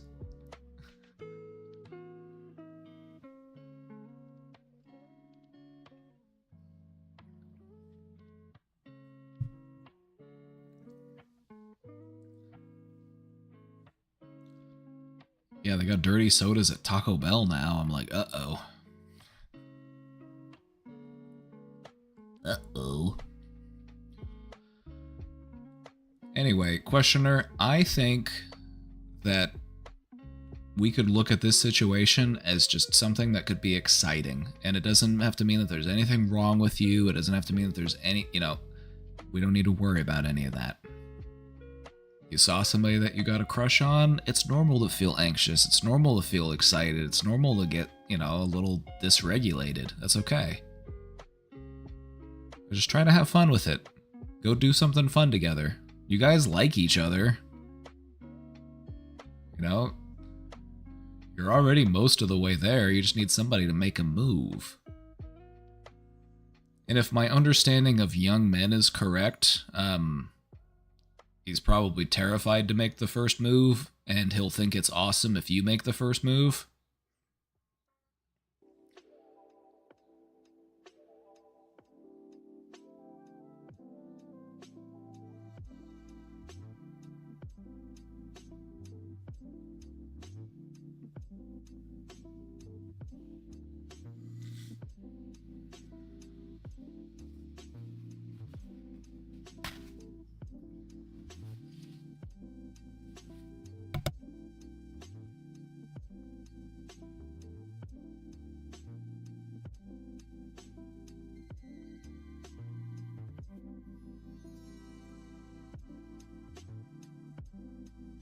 Oh, I blew my nose and I felt that in my ear. You know what I mean? Like, oh, my pipes are all gunked up.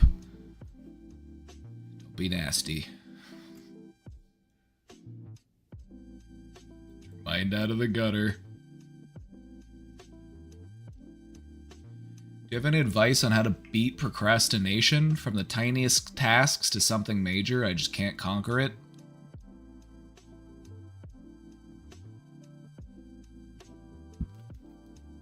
The hardest part is getting started. Once you get started, you'll probably notice that it's hard to stop. And so if you want to beat procrastination, you just have to start doing the thing. The reason why we procrastinate is because we rely on panic to be our motivator. Allow me to elaborate. Whenever we procrastinate, we wait until the last possible minute to get something done. And the thing that motivates us in that moment is panic. Uh-oh, I need to get that thing done. It's due tomorrow, I better get on it. And so panic gives us that energy that we need to get the thing done. And that's just... It can work.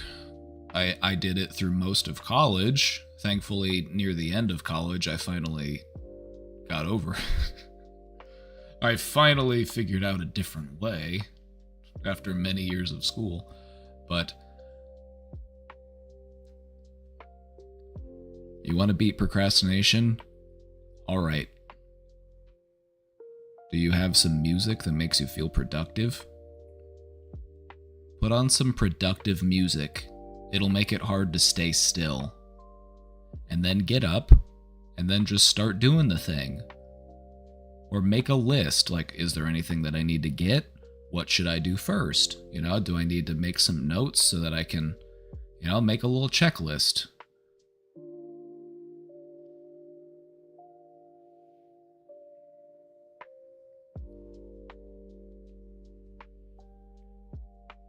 I hate to break it to you, but no matter how productive you are, there's probably always going to be a part of you that feels like I could have done more and I need to stop being lazy. That's just part of being human, I fear.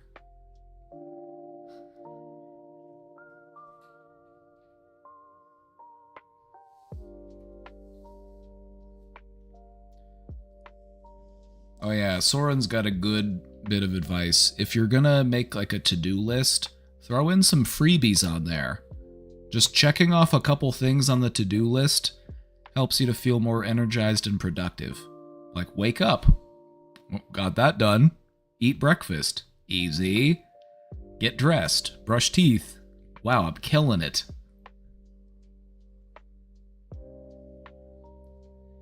Do the thing for 1 minute, see if you hate it. Do the thing for 5 minutes because you can do anything for 5 minutes. That's the way I look at it. I'm like, alright, this will only take 5 minutes. I can do anything for 5 minutes. And then if it ends up taking more than 5 minutes, well, I'll just do it for another 5 minutes.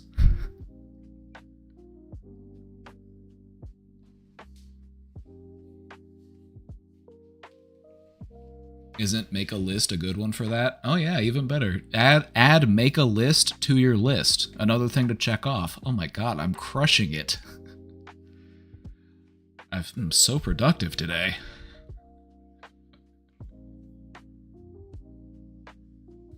Pet the cat.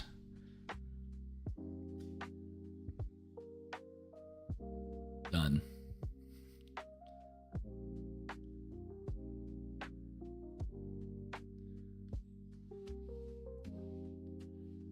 One of my coping mechanisms is actually going back to my to-do list at the end of the day and adding things that I did that were not on the list just so I can cross them off too. I wouldn't even look at that as a coping mechanism. I would look at that as like a... Let's rebrand that, because coping mechanism kind of has a connotation to it. It's almost more of a productivity strategy. It's strategy. You're strategizing. You're productivity maxing. You're,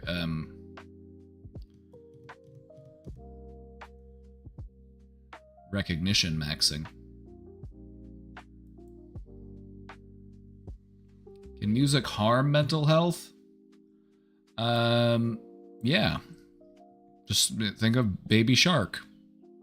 That's harmful to mental health.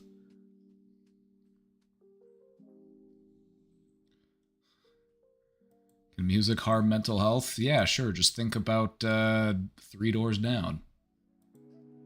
Think about Nickelback. Look at this photograph.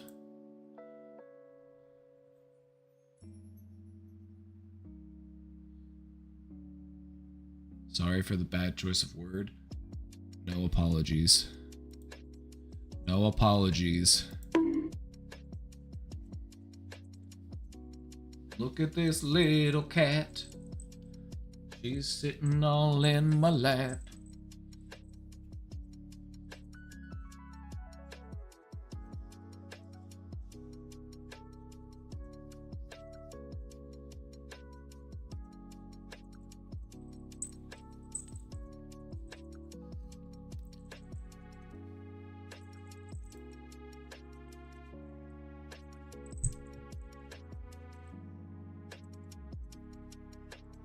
So, the thing about music is that it's a great outlet for emotional expression.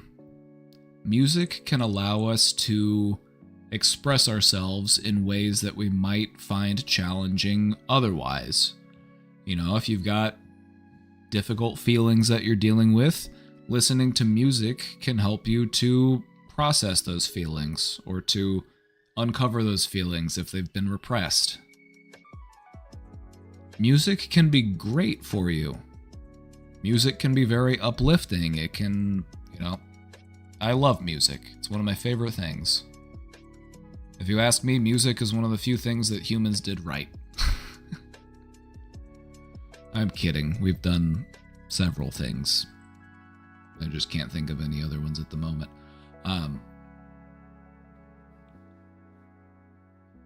That being said, if we're just listening to, let's think of an example of when music could be harmful to a person's mental health.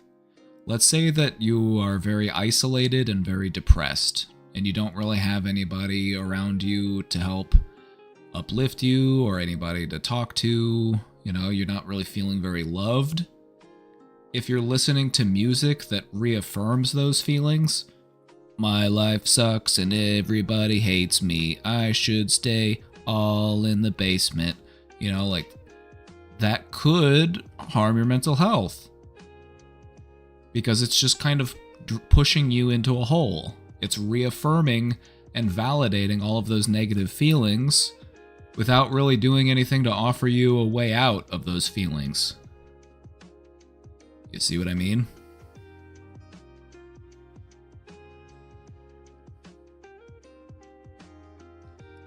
Music is nice because it can help us to validate and feel seen. It's nice to feel like I'm not the only one that's hurting in the world. But if that's all we're getting is just, my life sucks, everybody hates me, the world is terrible, it could drive you into a pretty dark place. So, yeah, that's, just like anything else. It's not just unique to music. It could be tied into the books you read. It could be tied into the shows you watch. The media that we consume. It can kind of amplify whatever emotions that we're feeling, positive or negative.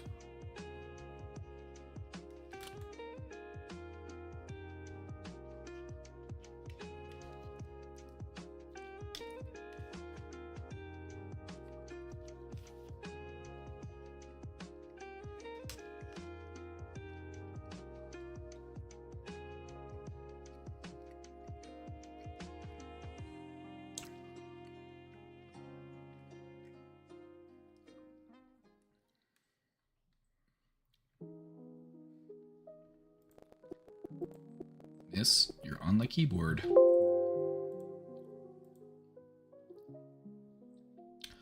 How do I remain calm during anger or panic? First things first, don't forget to breathe. You can regain power over yourself by regulating your breath. Take a big deep breath in, then let it out gently. And then keep doing that. That helps a lot. Aside from that, what else can we do? Maybe we need to step away from the situation we're in, especially if the situation we're in is really fueling that anger or panic. Do I need to put my phone down? Do I need to go for a little walk? Do I need to go get some fresh air?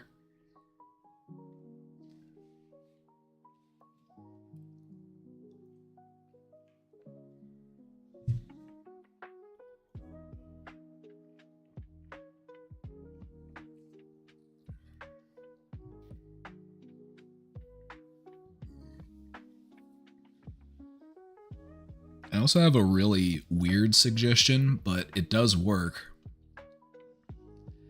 It does work. Do you want to hear it?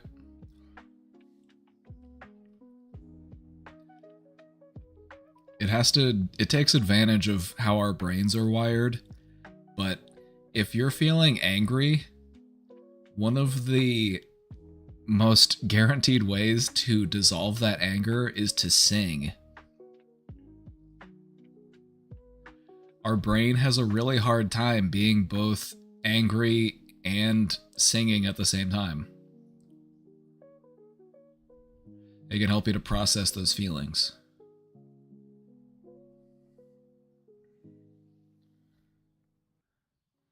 So listening to some music and singing along can actually do a lot to help you to regulate those feelings. I also find it helpful to laugh at my anger. Like if I catch myself getting upset over something, I like to laugh at it. Like, look, why am I getting upset over something so silly? That's funny. Just give a little chuckle. It works.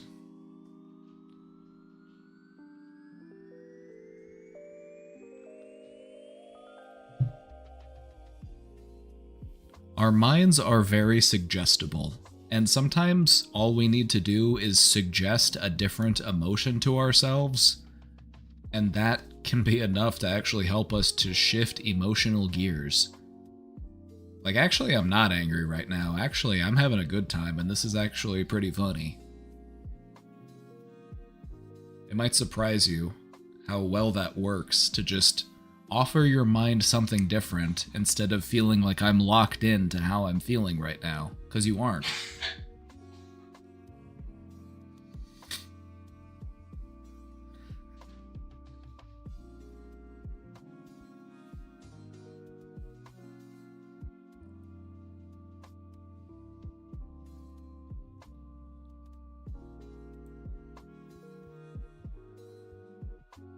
Does every feeling have to be explored?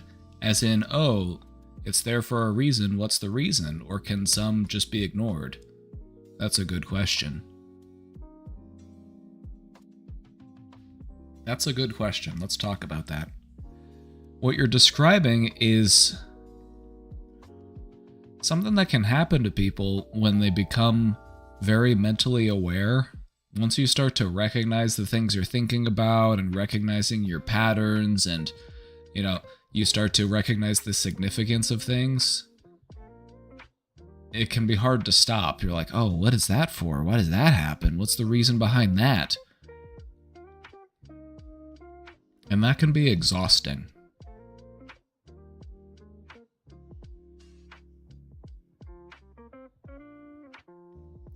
And so, does every feeling have to be explored? No.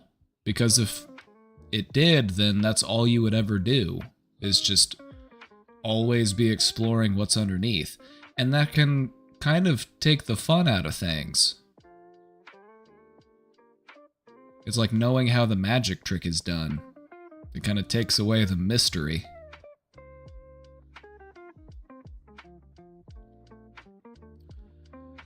I think that this is an important part of becoming more emotionally mature, is recognizing which feelings should I explore and which ones am I okay with just allowing them to be as they are.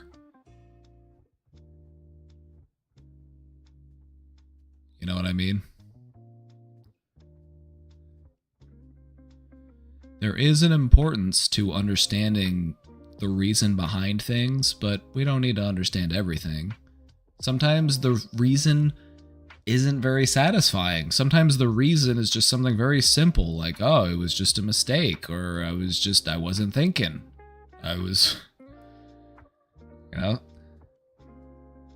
But whenever we're like searching for meaning and searching for reason, sometimes we get a little too deep into it and we start to become hypercritical. So it's just important to recognize, when do I want to dig deeper and when do I just want to let that go?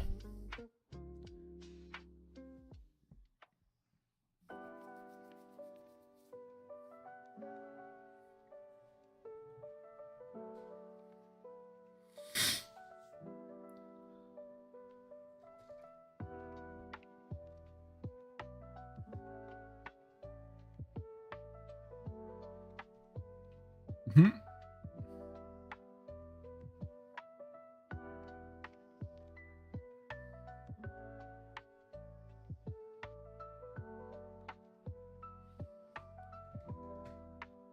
She's so cute.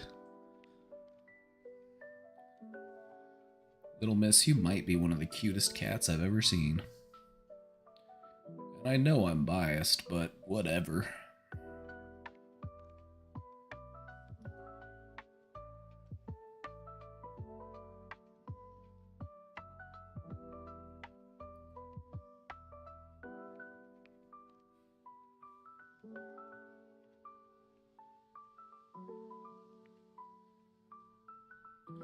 One more thing before we move on to the next question.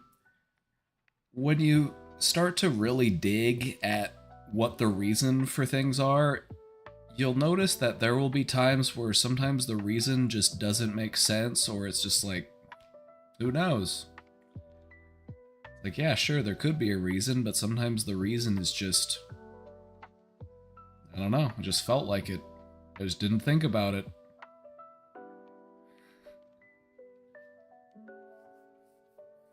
But what we'll do is sometimes we'll come up with a reason that is more interesting, even if it's not the actual reason.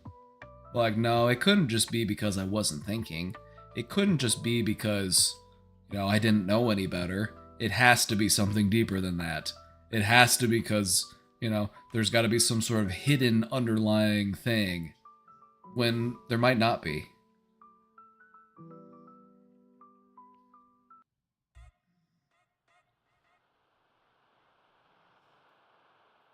Anyway. Anything you don't need, you can let go of. And so if you're gonna dig around and explore the reasonings, just keep that in mind. What of this do I need to keep? What of this am I ready to let go of?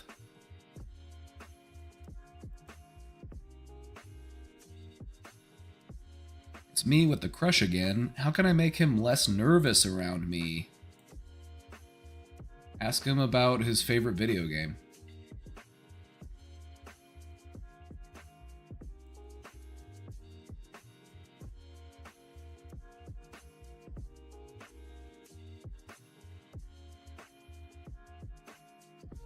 Tell him he's a good boy and give him a pat on the head.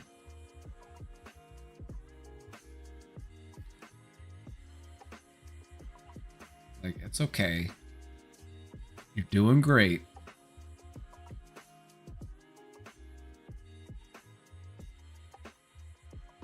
Yeah, tell him he's a good boy. That'll work. I can tell it gets worse every time we see each other. That's because things are ramping up.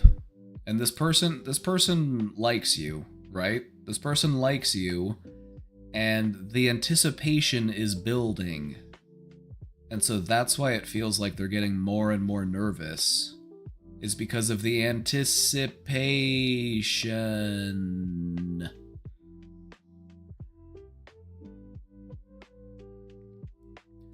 The first few times we were consistently making eye contact. We've said hey to each other and smiled and waved. But after interacting, I've noticed we've both got way more anxious, and I don't know why. Anticipation. Anticipation, that's what gets you. He will look up and then at me and down again, or start messing with his hair or a bag, or I catch him watching when I am turned around and turn back. I don't know if maybe we both just got more nervous. I used to be able to look at him, now I am too scared to make eye contact and my breathing gets more complicated. The other morning I was outside at the same time and he saw me and smiled, and then looked at the ground and started messing with his hair and didn't look up again. Should I try to talk to him, maybe? Fun fact, his little brother hit my truck with his truck actually when we first moved here. I told them don't worry about fixing it because it's barely noticeable, but kind of a wild introduction. In the movie industry, they call that a meet cute. It's your cute backstory for how you met.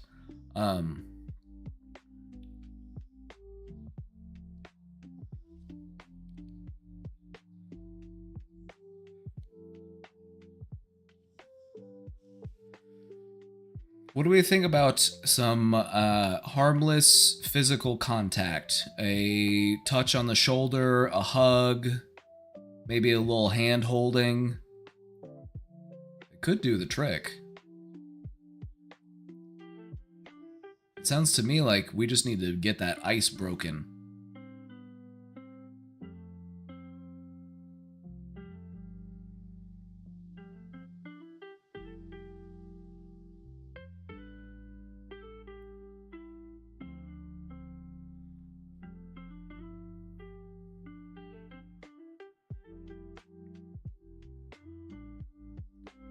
Give him a big smooch.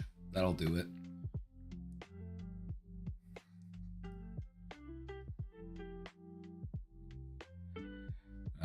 Here's the thing. It's the anticipation that's making him nervous because he likes you. And he's not sure what to do about it because he doesn't want to mess it up. So just try to have fun with it. You know, be playful, be fun. That's all you gotta do. You know, give him a hug. I love it.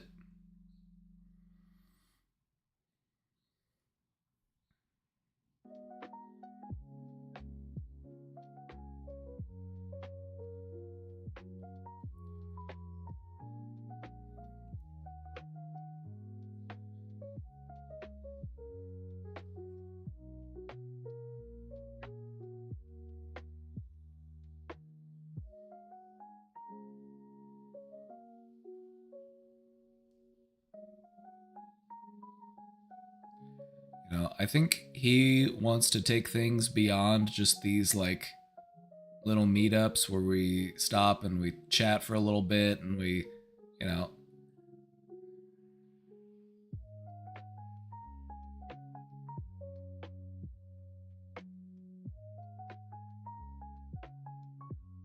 I say go for the hug. That's what I do. I say go for the hug. What do you think, chat? Go for the hug?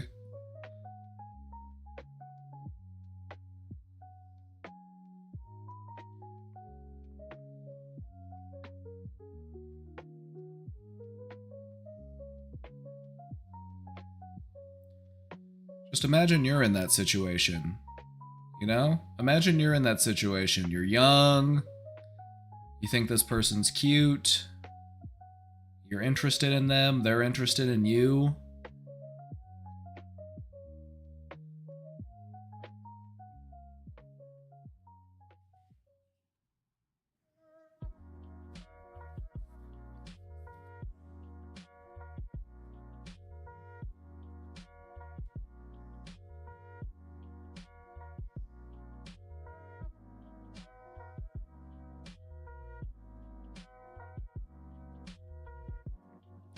You know, if you want to be polite, you can even ask for a hug. Me personally, I come from a generation where hugging isn't a big deal. But I get it, people are very mindful of boundaries these days, and we don't want anybody to think that we're not respecting their consent and stuff, but I mean, it's just a hug. But anyway.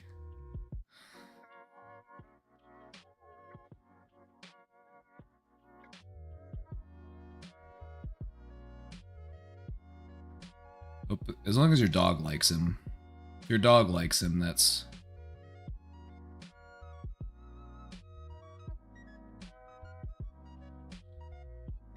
You know, you could also just do one of these, like, put your arms up like you're getting prepared for a hug. Just...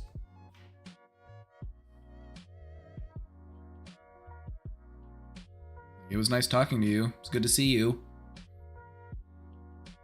Arms out. Get in here, big boy.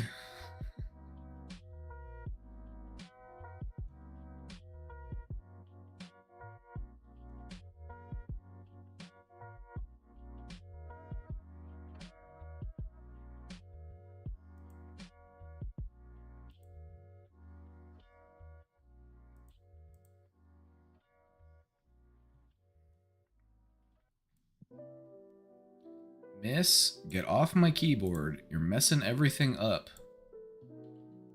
Miss! Off the keyboard. Oh, you...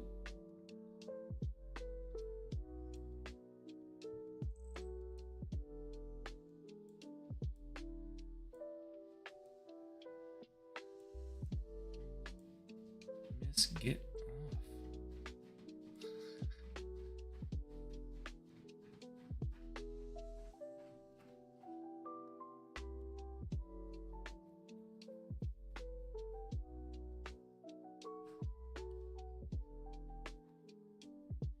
Get a dog so that I can chat with people walking their dogs. You can do that even without a dog.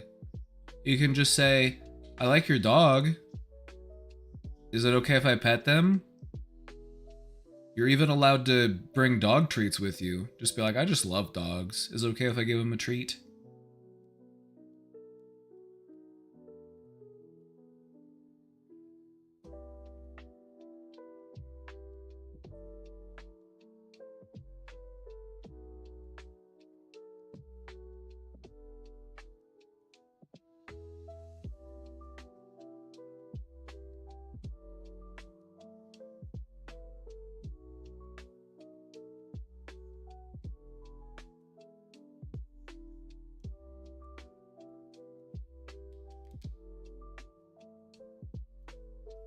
People are kind of put off by this here for reasons. I don't get the culture here and cannot move to the USA.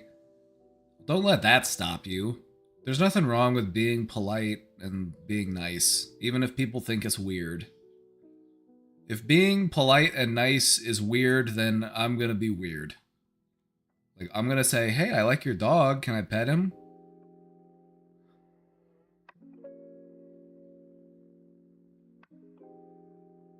Like, aw, what's your name? So cute. What a good dog.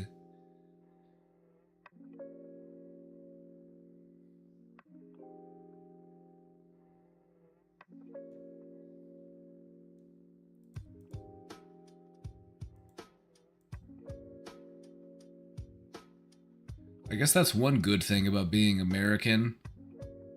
I can go up to people and say, hey, I like your dog, and they'll be like, thank you. And they'll let me pet the dog, instead of being all standoffish and weird about it. I could never make it in Europe.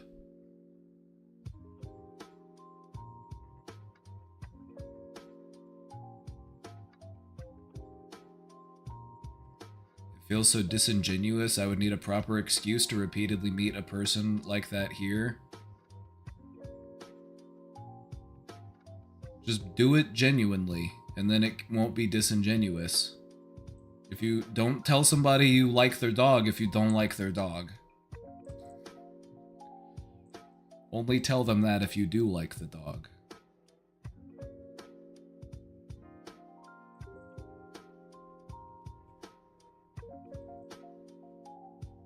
Be the change you wish to see in the world.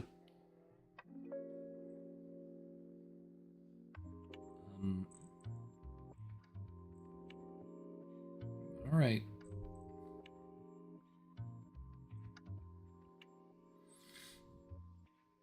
How do I satisfy my need to help others, be an activist, and advocate for the things I believe in while being limited because I am the primary caregiver of my toddler? Hey, you do what you can, alright? You don't have to do everything. Do what you can. That's what matters. If everybody pitches in a little bit, we get a lot done. You know what I mean? You're doing all that and you're raising a toddler? You're awesome.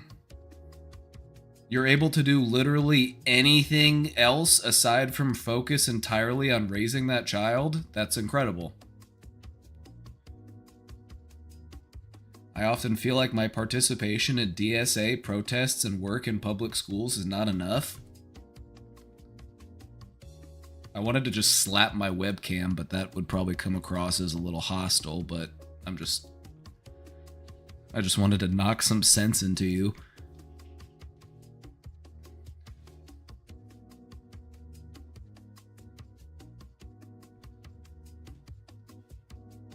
Everyone's just so busy and involved with their own lives. Time to join a book club. Or find a Magic the Gathering pod and start playing Commander. Questioner, you're doing awesome, alright? Don't be silly. Don't be silly. I do bring my daughter to protest with me, and I'm raising her right, but I'm not fully putting my body on the line. I can't. The guilt is very heavy at times.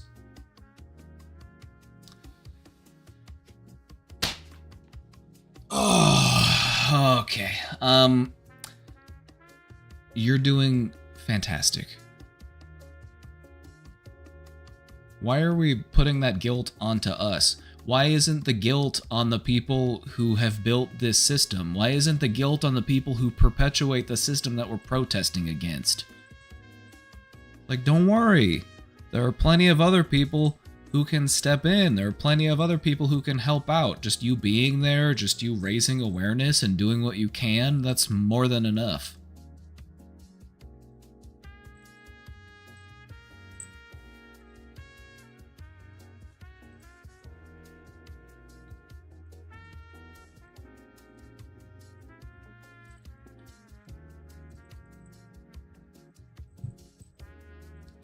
I'll try again, why not? There's the spirit. It's all practice. We're getting better at it. If things didn't work last time, we shift up the game plan. Try to do things a little bit differently. We adjust the approach.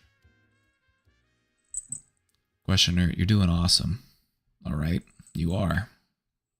You're raising a child, you're raising awareness, you're participating, you're an activist. You're already doing more than like 90% of people, so you're being silly. You are. You need to treat yourself more fairly.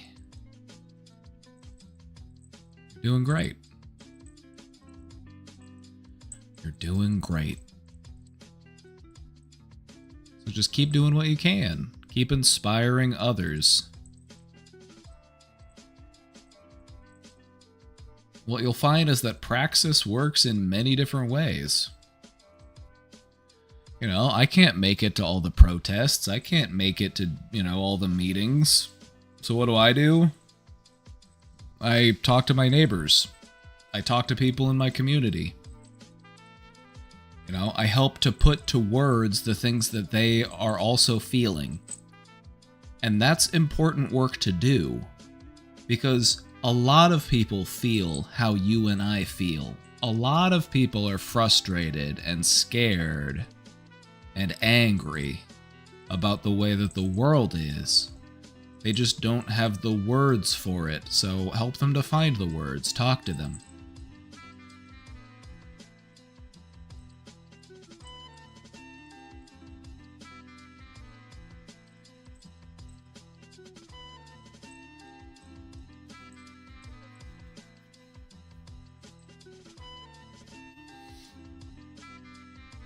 Anyway, don't forget to go and protest your nearest data center. Or should I say, your nearest surveillance center. One of the stupidest things that I see is...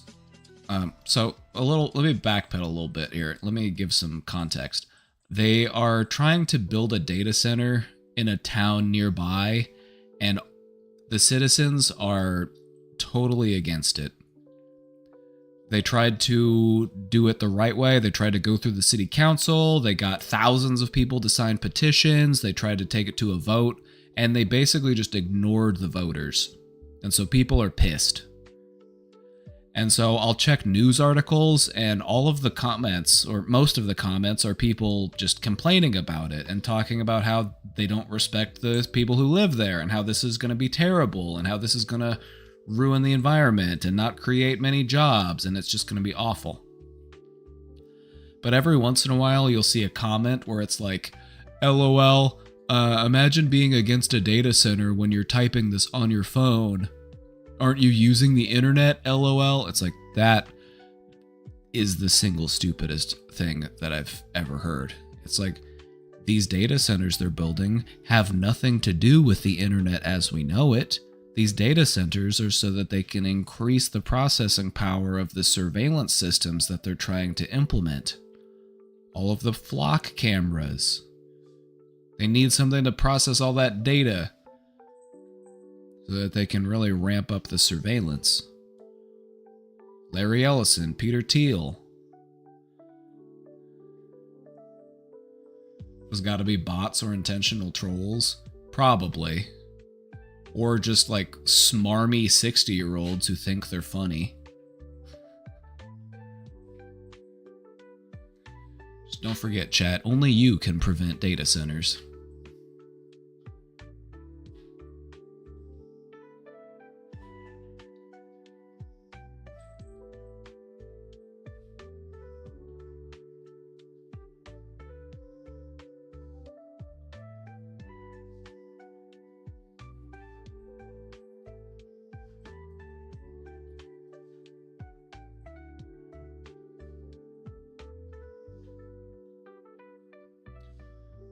I hope that data center never catches fire. Me either. I just want to go on record that I hope that nobody ever does anything to harm that building. I hope that nothing bad ever happens to it, ever.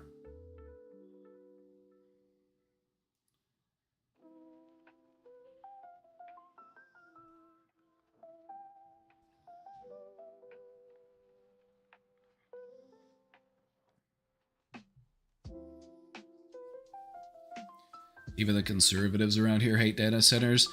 I know, it's like, that's the stuff that we really need to be rallying together with people on, because it's not like the popularity of like dividing people between parties doesn't exist like it did in 2016.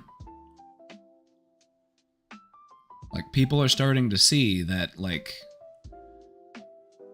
neither party has our interests at heart. They're both going to sell us out. One of them is just going to be a bit more direct about it, and the other one's going to be more, like, you know, pink-washed about it, you know?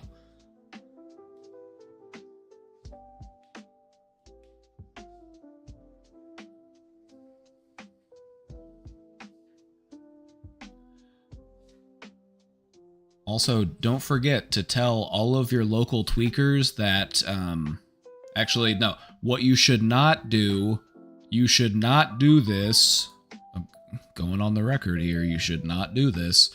You should not tell your local tweakers that data centers are full of gold and silver and palladium and other precious metals and are largely unstaffed. Don't do that.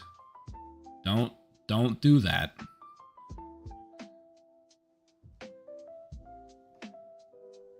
Like, they're trying to build a data center in Independence, Missouri, which is Independence had a reputation nationwide as being like the methamphetamine capital of America for years. So that's what they're trying to do. They're trying to build a multi-billion-dollar data center right in the heart of meth country. I'm sure that's going to go great.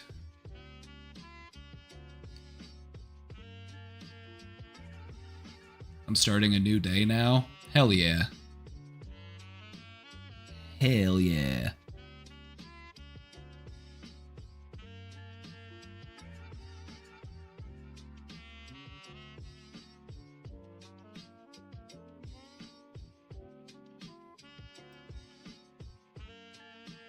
I just get the feeling that we're getting closer and closer to bringing back the guillotine. I don't know about you, but I just feel like people are pissed. We haven't had, like, if you look at the conditions, what conditions create revolution? A large population of young people who are underemployed and undereducated, which is what we're dealing with. We've got a lot of people who are feeling hopeless and despondent about the future. We've got greater wealth disparity than in any point in history. Is AI the main reason people don't like data centers? Genuine question. It's the surveillance. In London, for example, there is a gang of people that they call Blade Runners, which is so sick. That's such a sick name. They call them Blade Runners. And what they do is they run around and they take grinders and they cut down surveillance cameras. You might think that this is a small-time effort and that they only get a few cameras here and there, but at any given point in time, 50% of the cameras are disabled. 50%!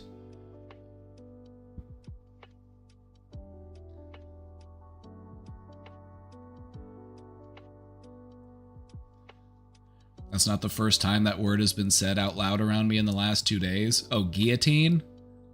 Right? See, our heart's in the right place. Because that's where people are at right now. They don't want impeachment. They don't want people to serve time. They want to drag people out into the streets. I'm not saying that's the way it should go. I'm just saying that that's where people are at. Because voting hasn't worked. Waiting on the rule of law hasn't worked. And so that's just where people are at. And it sucks that that's where we are, because if you can't make peaceful revolution possible, violent revolution is inevitable. It's a JFK quote.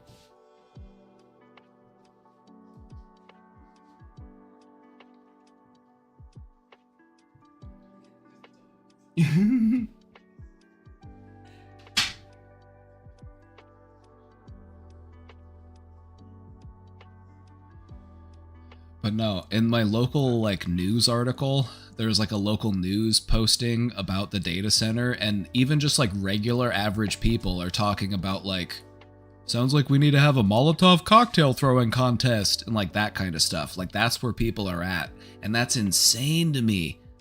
That's so, isn't that wild? Like you didn't see anything like that like 5-10 years ago, but people are fed up. Things are just getting too expensive. People are spread too thin, and there's just no hope on the horizon. And it's like, something's got to give.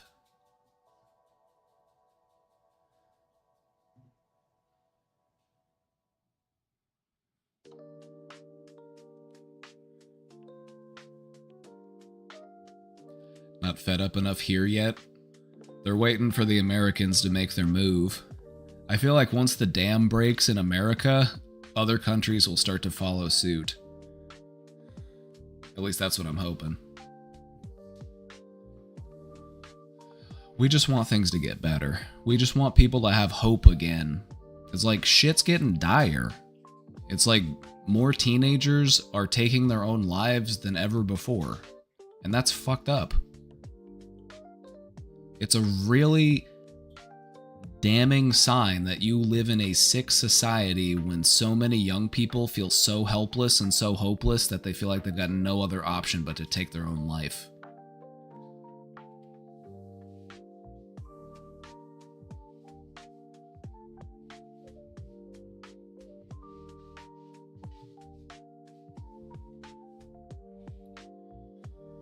I was telling my daughter that we get taught a lot about French surrender and giving up. Oh yeah, it's propaganda. We portray the French as like cowardly because they just surrender and give up, and it's like, no, like we don't teach them about the French resistance. We don't teach them about the French Revolution. It's like the French love a good revolution. Nobody protests quite like the French. We could learn a thing or two from them.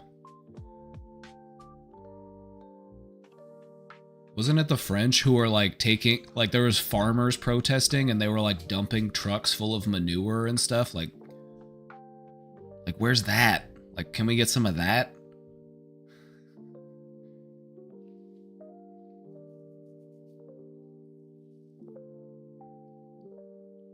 I wonder if that's why us Cajuns are spicy. Gotta love the Cajuns, because it's like, there's a lot of French influence. That's why I love cooking Cajun food, because it's like cooking French food, except you're... It's awesome.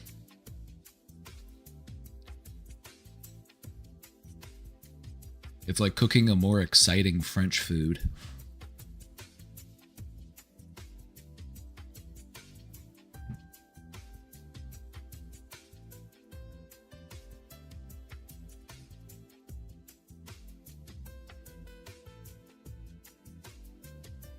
Isn't guillotine? Wait, guillotine is auto-modded? That's insane. You can't say the word guillotine? Isn't it a French word? It is. The word guillotine gets picked up by auto-mod?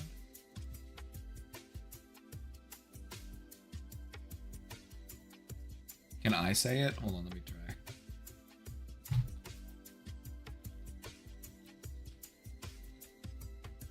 It prompted me, are you sure? Oh my god. Well, is it any surprise what side the big corporations are on? I feel like the big corporations historically are anti-guillotine.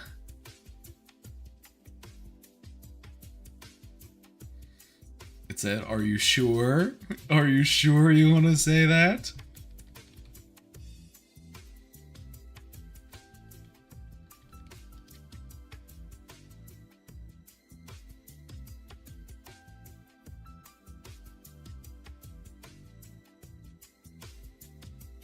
In Germany, we are the exact opposite of the French. We just take everything as if it is nothing can be done. I hate it. Oh yeah, I love the Germans, but I also just feel like sometimes you need to grow a fucking backbone. Like, oh my god, like quit bending over to lick Israel's ass. Like, holy shit.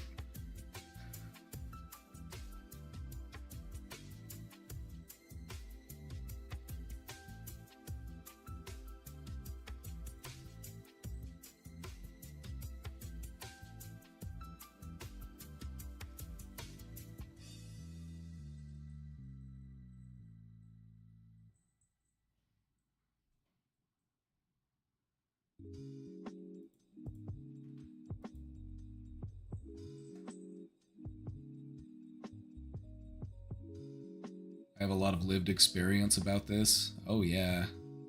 We have a few Germans and Austrians in the community, so it's always interesting to see their side of things. Also, they always think it's really funny whenever I say things in German, so... Alles gut.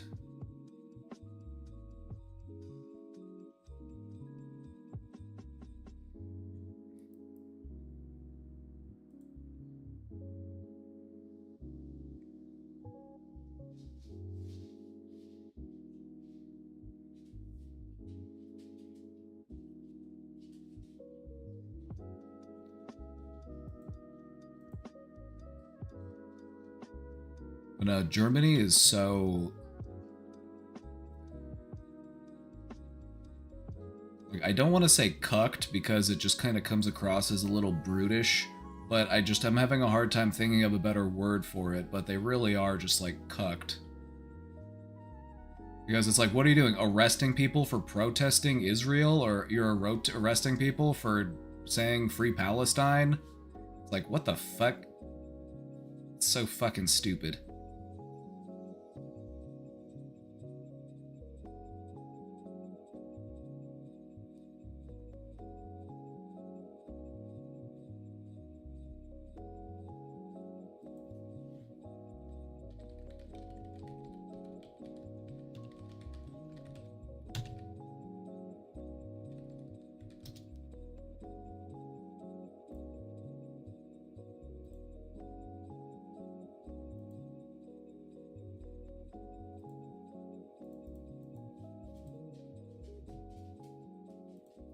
This picture really sums up how I feel about things. About the party lines, about liberals and conservatives. It's all the same shit.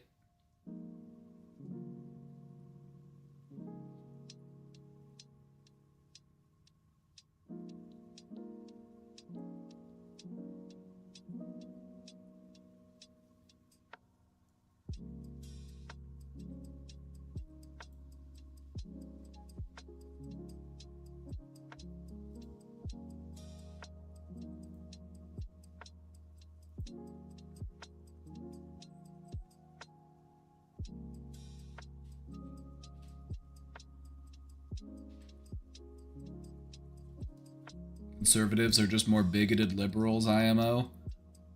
I like that you said more bigoted because you at least recognize that many liberals are still very bigoted. I've met plenty of people, especially out here in the Midwest, who like to portray themselves as being like inclusive, but you'll still hear them say stuff like that's just like, what the fuck? Like, I don't even want to give an example. Like, it's just like, oh, they'll be like, oh yeah, I love black people. And then they'll just say something like racist about like Asian people or something, you know? It's just like, what the fuck?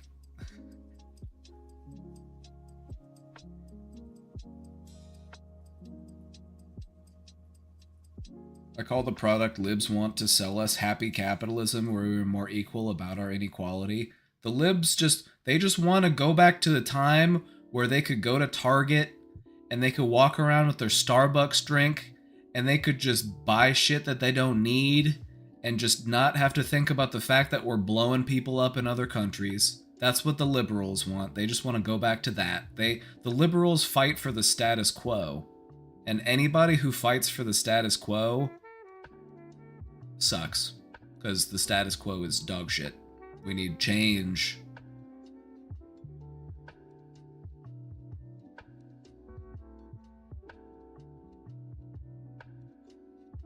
Back to brunch. Back to brunch. I need mimosas. I need eggs Benedict. And I need it now.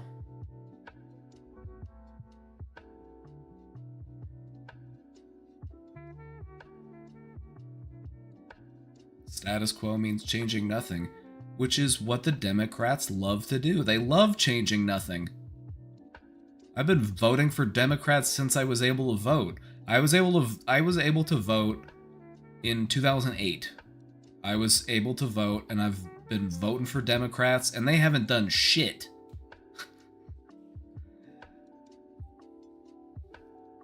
Corporations are doing better than ever. The people are struggling worse than ever.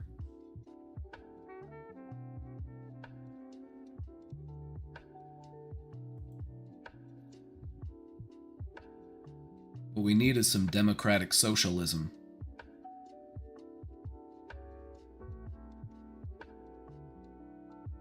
I think eventually what I'm going to have to do is run for some sort of local office. I'm going to have to go for the city council or some shit, and I'm going to have to do it as a democratic socialist.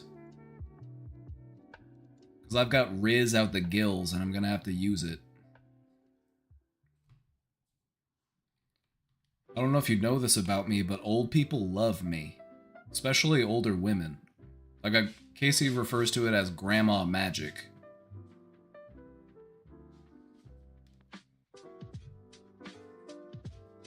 It might surprise you just how many people are actually supportive of socialism. They've just been so propagandized to think that socialism is bad. Because a lot of time and money and effort goes into making people think that socialism is the devil. And people actually love socialism. It's like, hey, do you like having a fire department? Do you like having roads? Do you like having water treatment?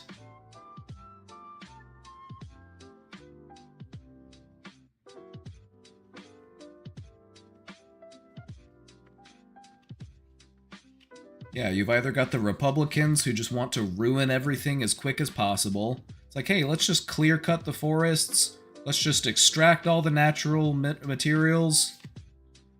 That'll be awesome. And let's make sure that everybody is dumb and uneducated so that they can't do anything about it. And then you got the Democrats who are like, no, don't do that. And then they just keep doing it anyway.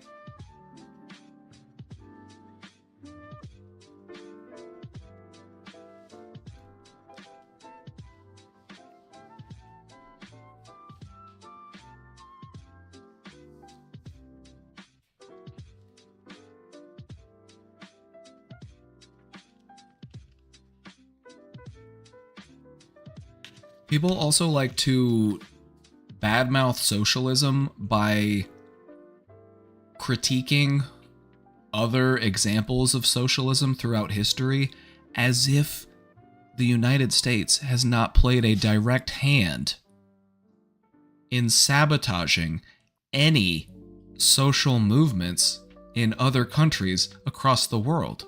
Look at what we've done to South America. Look at what we did to Libya. Look at, we've done it to every time somebody tries to do socialism, we're like, nope. CIA, we're coming in. And then people are like, see, socialism's bad. Look how, it's like, well, we put sanctions on them. We put an embargo on them. We didn't let them do what they needed to do. Because we needed to maintain our capitalistic hold on the world hegemony.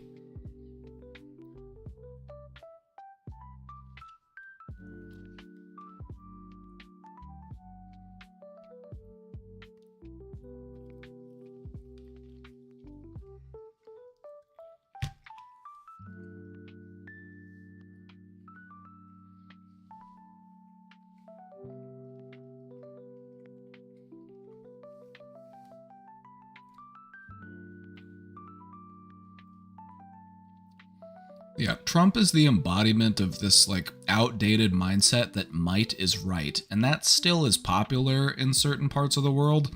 It's still big in, like, Eastern Europe, too. There's this whole idea of, like, might is right. And so you've got people in those parts of the world who think the USA is awesome because they're like, oh, they're so strong. Wow, they're so cool. Look at all their fighter jets. That's awesome.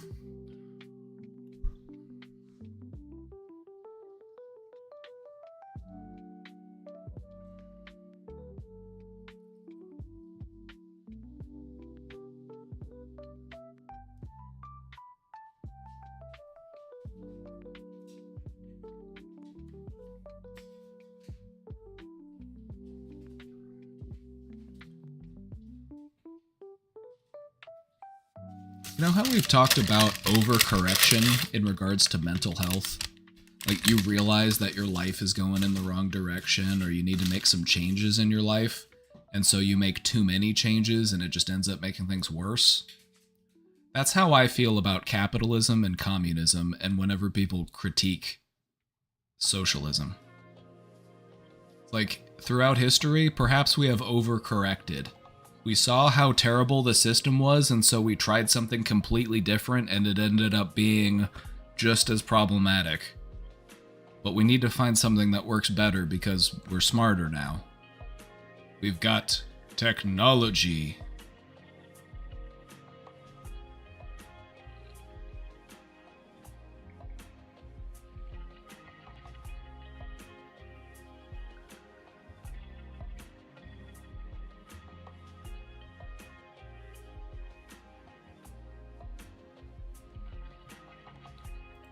Chat, is it game time?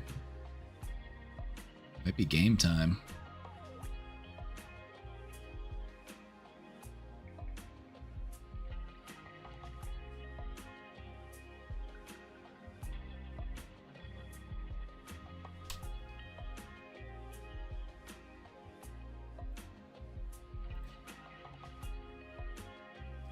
Is that a prop from They Live behind you?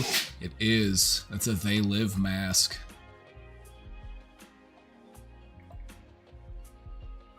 Sure is. Good eye. I love that movie. They Live.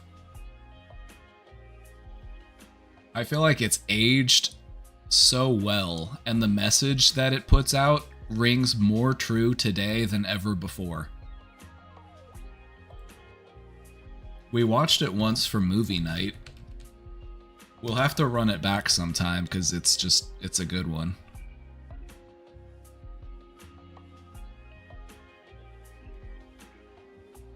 If you've never heard of it before, They Live. It's a classic. It's from 1988. John Carpenter. It's got Rowdy Roddy Piper, Keith David. What? No images? The fuck?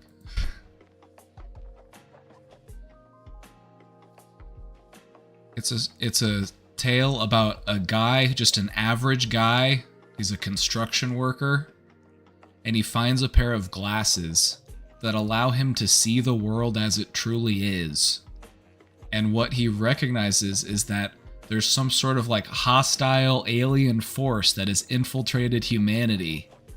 And they are promoting us to just mindlessly consume. And to just remain obedient little cattle. It's so good. It's so good, and it rings more true today than it did when it came out. I bet this movie the message is.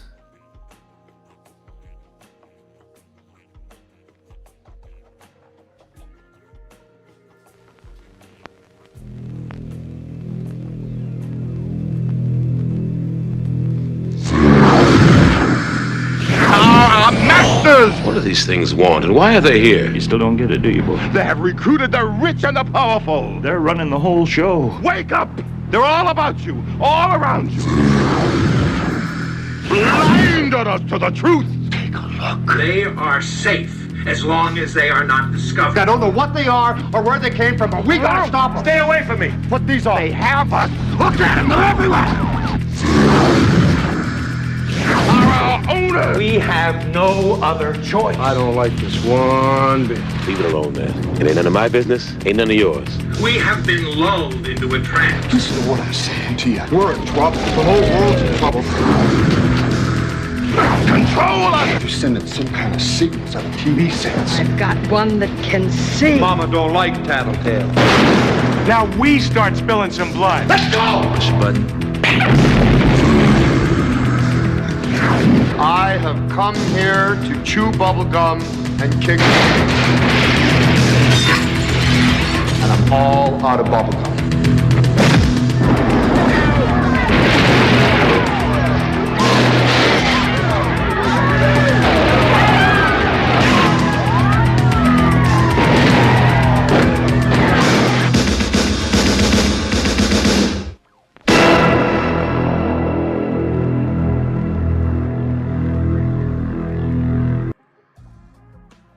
It's where the iconic line comes from. I have come to kick ass and chew bubble gum, and I'm all out of gum.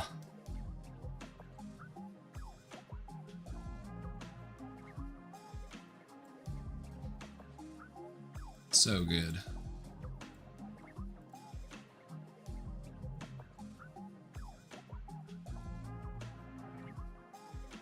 Yeah, that's the mask I've got back there. It's one of the aliens. Some people misread it as too literal and then they go alt-right bigot. You see the same problem with a lot of material that's satire. You see the same thing in like Warhammer 40k. You see the same thing with like Starship Troopers. You see people who just don't get the satire. And that's because fascists are dumb and they don't have very high media literacy. And they just take things at face value and they're just like, oh, this is awesome.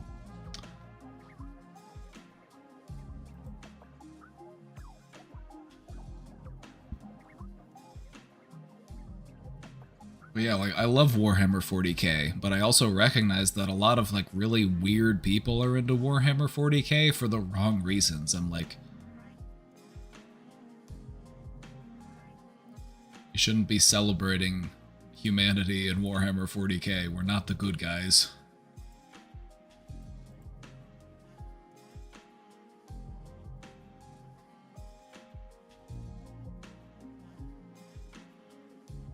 But yeah, we'll have to watch that again sometime for movie night. It's a good one.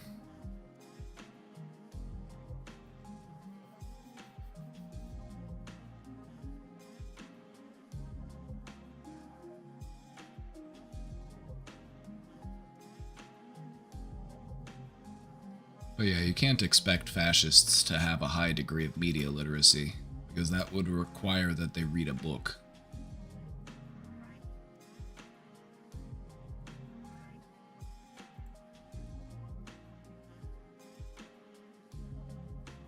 Get everything set up so that I can play this game. I also recommend John Carpenter's Escape from LA. John Carpenter had some pretty good movies.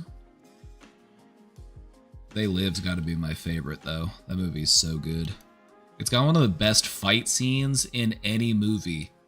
It's got Rowdy Roddy Piper and Keith David fighting in an alley, and it's like a 6-minute long fight scene. They're just whooping the shit out of each other. And the whole time, Rowdy Roddy Piper is like, put on the glasses! Put on the glasses! And Keith David's like, no! I don't want to put on the glasses! No! It's awesome.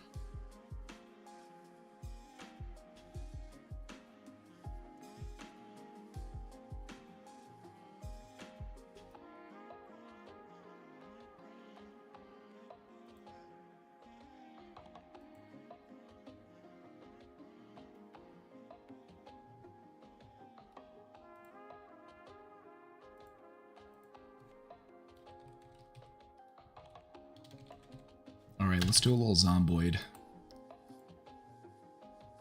We're gonna do a little bit of Zomboid.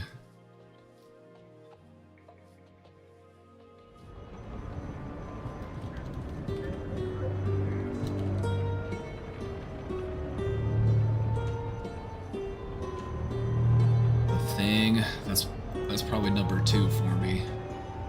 It's probably my number 2. Just got a soft spot for They Live. I love it.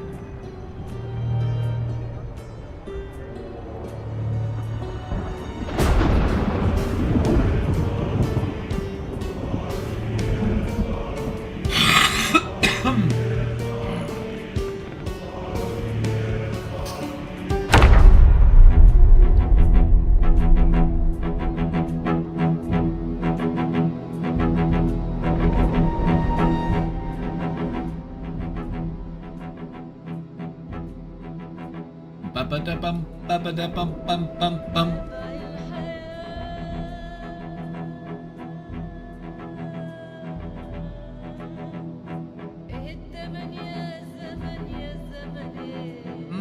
Samanye, samanye. Am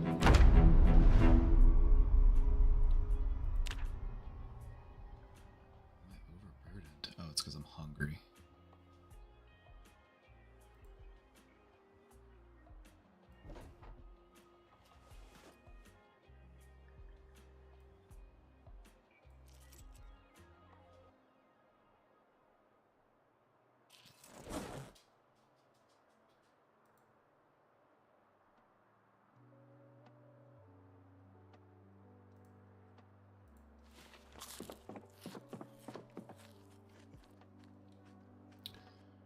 Chat, we are back again.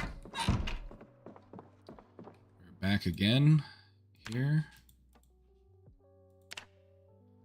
We're currently in our 12th day. We've made it 11 days so far. Got tequila.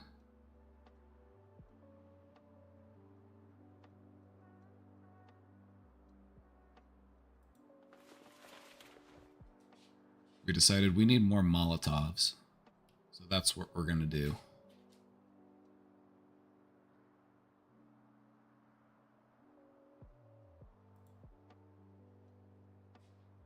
I've got this M16, but I only have 30 rounds left. Or, hold on, how many do I... I've got enough for like... I've got 18. Okay, that's... not great.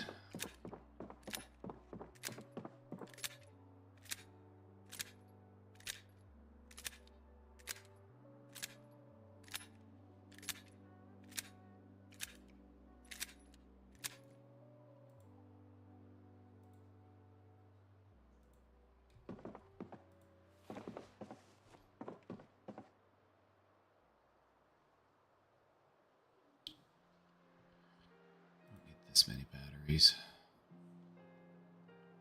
Whatever.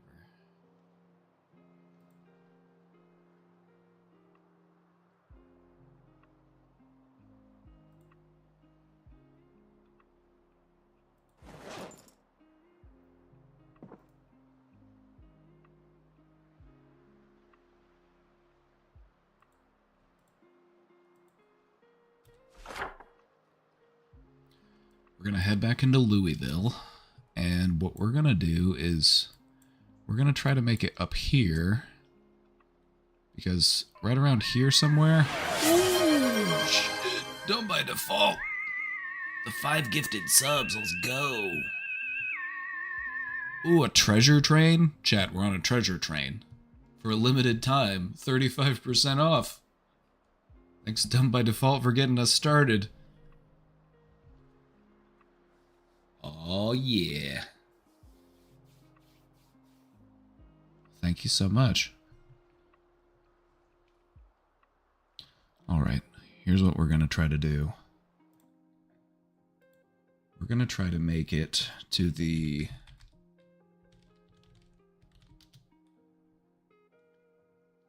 I'm going to find some spots in Louisville to go check out. Because we're living dangerous. We're going to Louisville. Louisville's so big. Just yesterday, we were just driving around in here. Half the town could still be on fire for all we know.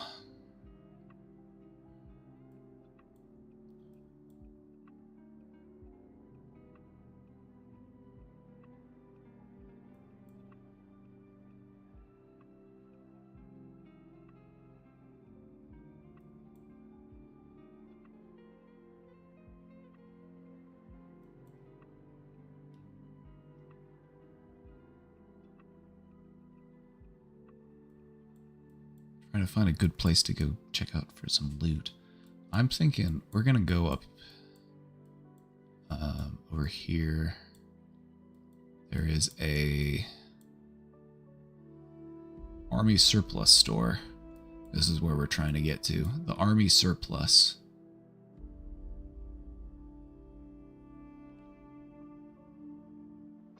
There's a big empty parking lot here. It should be plenty of space to fight off the zombies we get when we get there. So hopefully we can get there in one piece.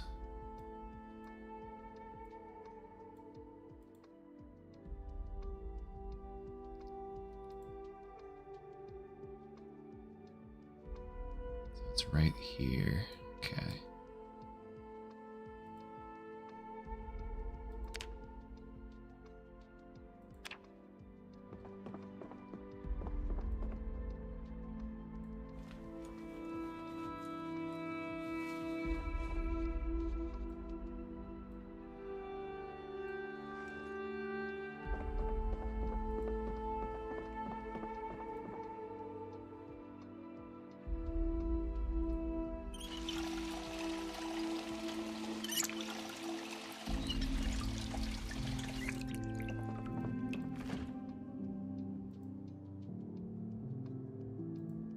It's cheese.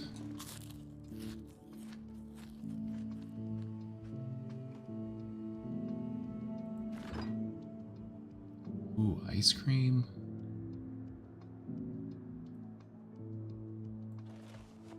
Take that for later.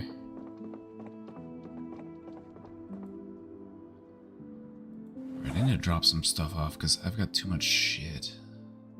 Too heavy. Leave the sleeping pills. Let's...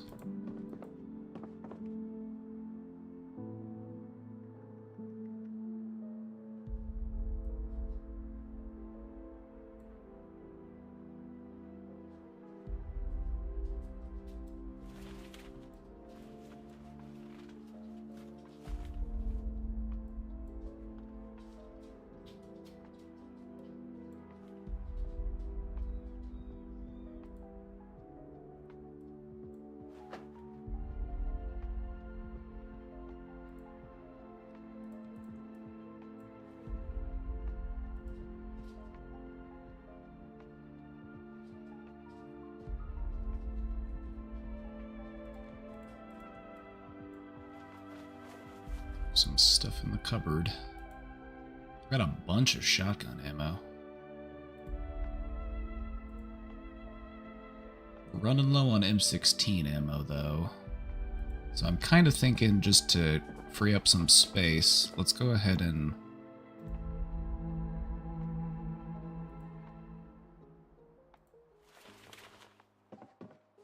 stash some of our M16 stuff.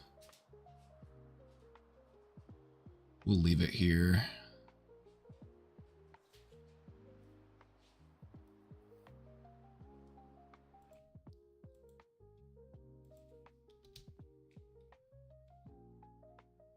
Nice, I got a fish.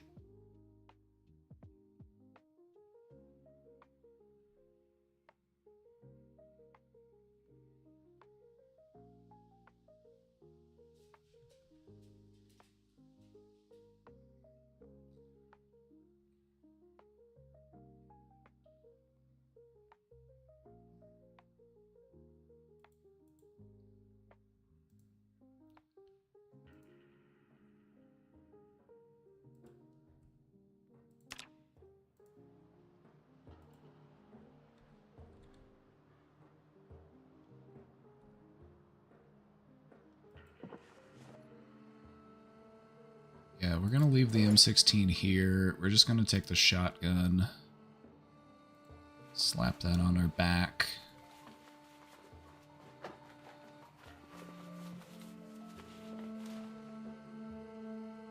Just trying to switch things up a little bit because I'm a bit overloaded.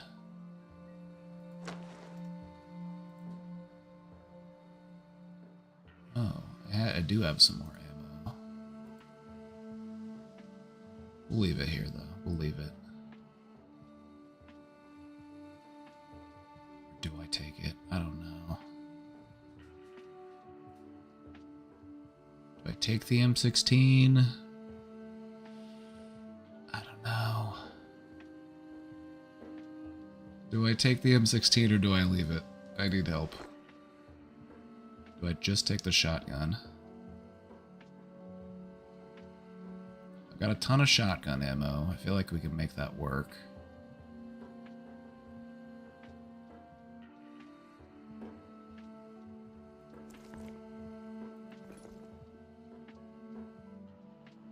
Yeah, I think we leave the M16. That way we have more room for loot.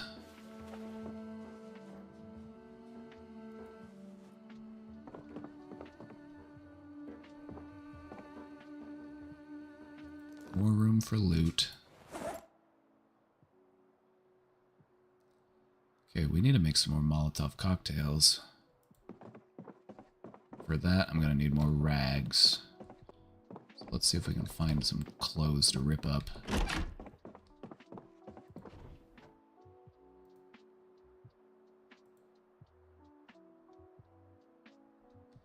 Can't rip up socks. Can't rip up pants.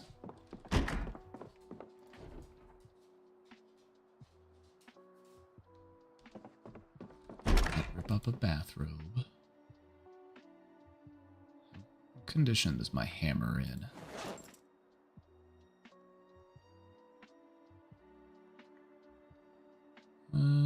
It's in okay condition.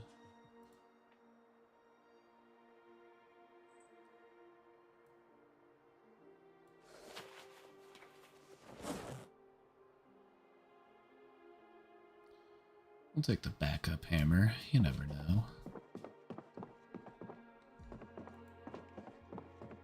Alright, so there's no clothes in here for me to rip up. I'm gonna have to go look somewhere else.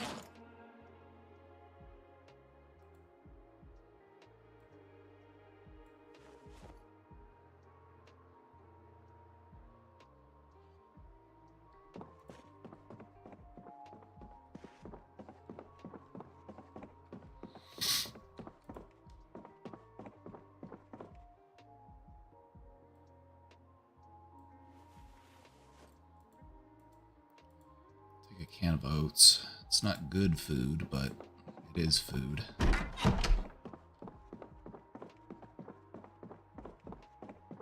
I forgot these zombies were down here.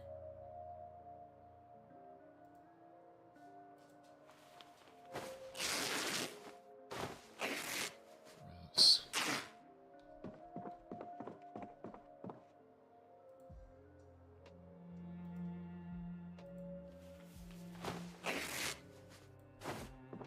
Oops.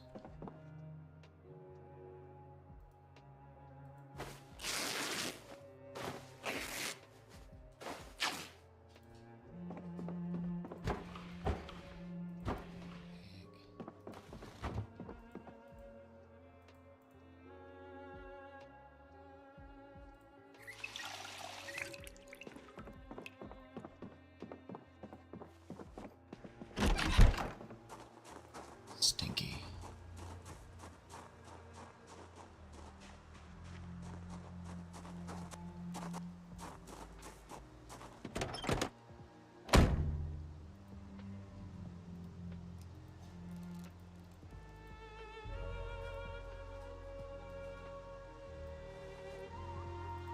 Take some matches because my lighter's almost out.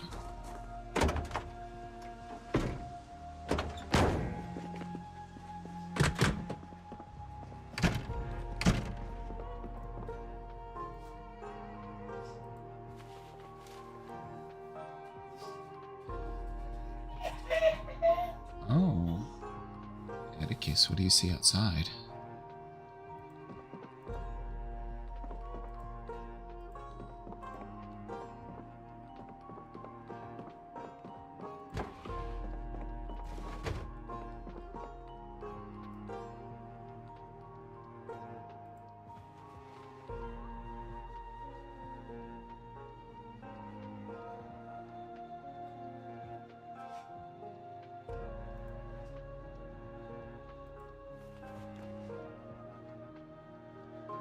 Nice.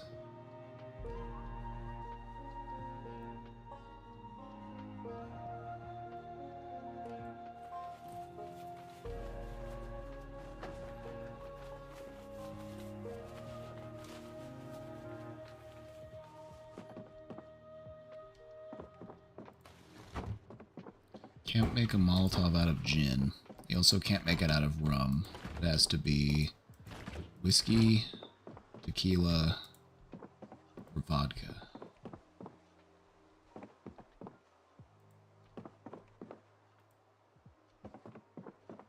Let's check the back.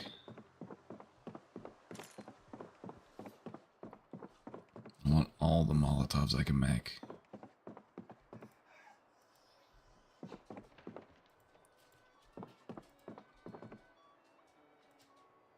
Here we go. Speaking of Atticus, how's Beaver doing? Oh, how's Beaver doing? He's right there. He's sleeping. There's Miss. They're both in the cat tree together.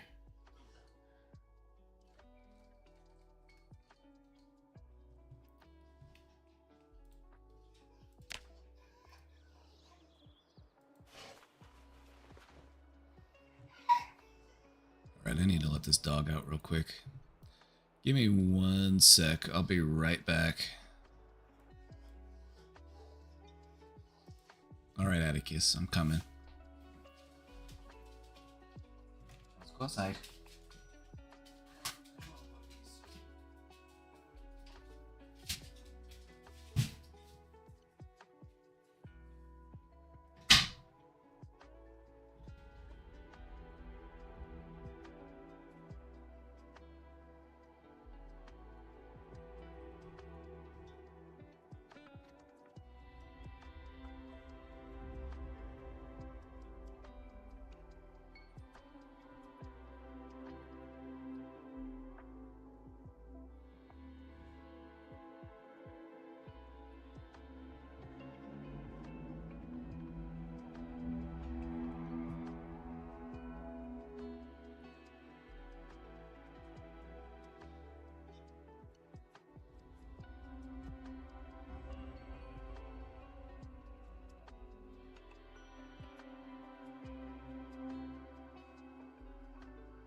Oh, we're getting loaded up on these Molotovs. Now we're talking. This is what we're looking for. Backpack's getting full too. It's fine. Let's stick some stuff in the car.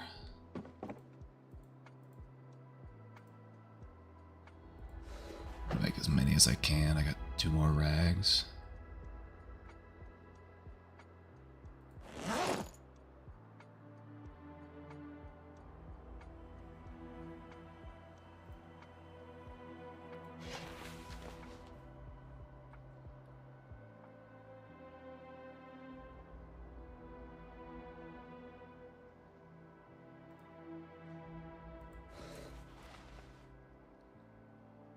Want all the Molotov cocktails.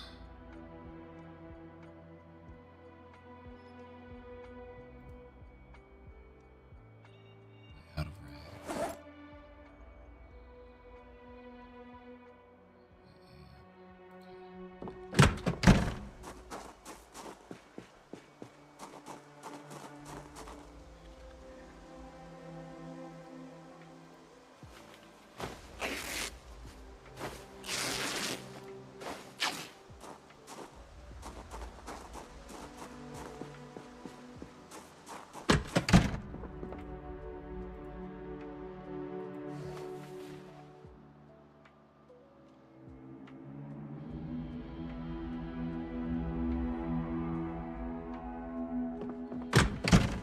And that's about all we can make.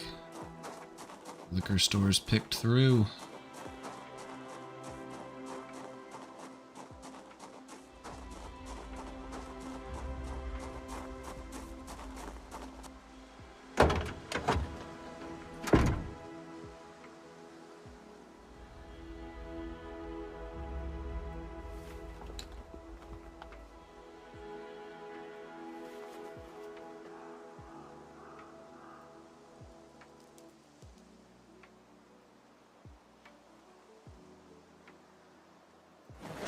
Stick some stuff in the trunk. God,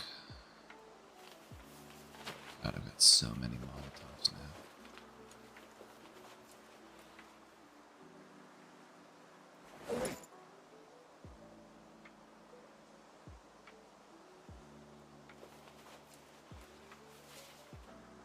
Miss Newt. I miss Newt too. He was a cute little guy. Hard to say where he could be. Whenever male squirrels hit a certain age, they start to disperse. They kind of, they take off from the nest and they could go miles away. So it's hard to say where he is. He could be in the neighborhood still. He could be miles away. Who knows? Is there anything in here to eat? Let's eat some marinara sauce.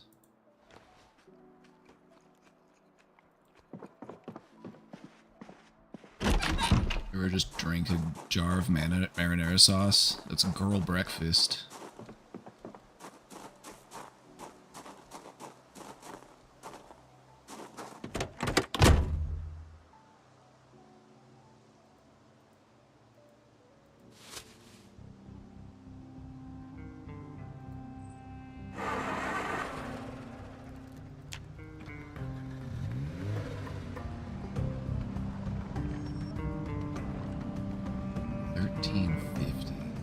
It's the afternoon.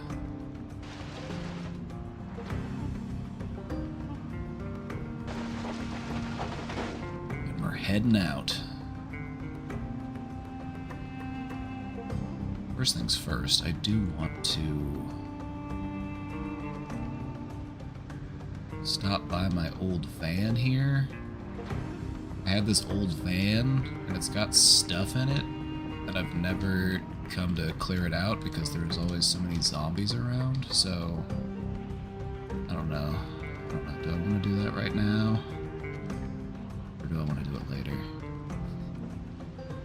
We'll put it off for another day.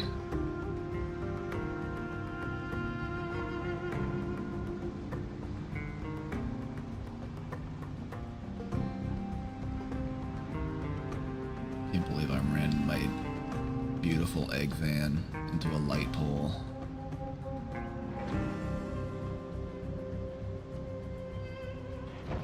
Still feel it, that loss.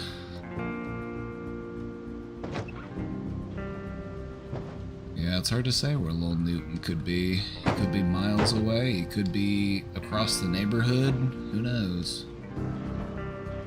Oh my god. Destruction.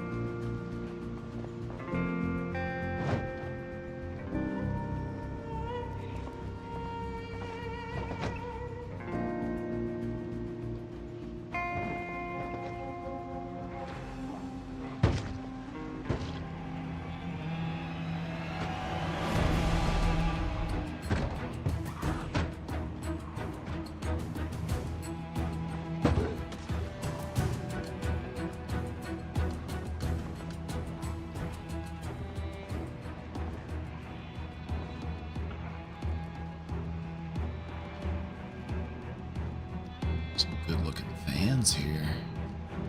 That's what I'm after. I'm after another good van. Love a good van. Lots of space. I missed the egg van. I shouldn't have wrecked it. That was my bad. That was my blunder.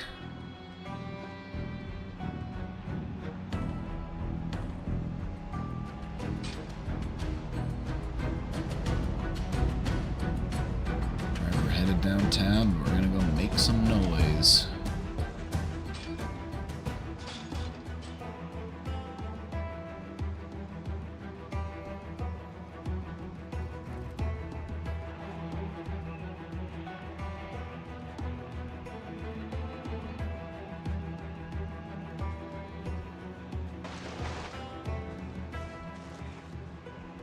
Oh, I got a news van, that's cool.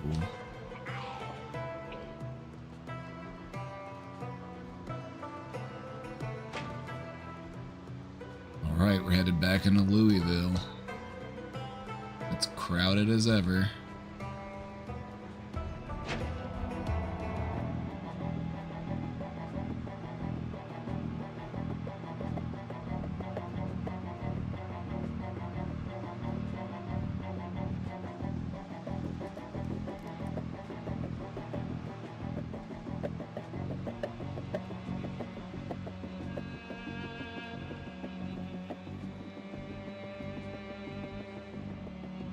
going for that army surplus store. If we can do it quietly, even better. If we can do it all sneaky like, that's ideal.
Courthouse.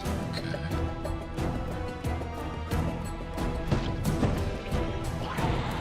Can you do something? Sure, what did you have in mind?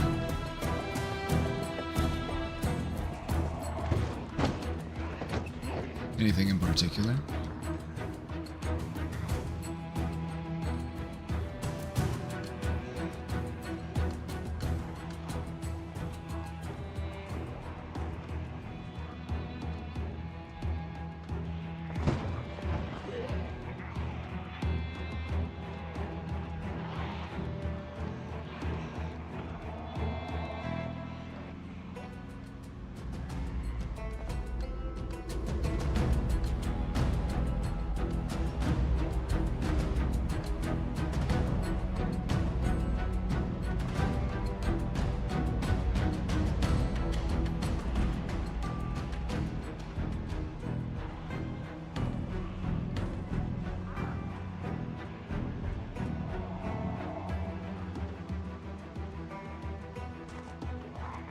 Shit.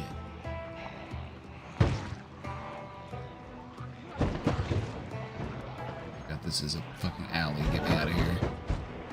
Get out of here. It's not where I want to be.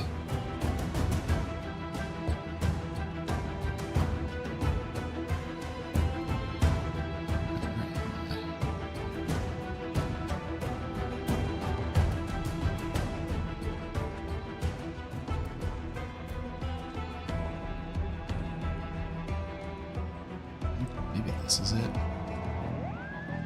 we have enough gas to get home. Oh, I got plenty of gas. Oh my god, why is there so many? There's so many outside the military surplus. What the hell? This is crazy.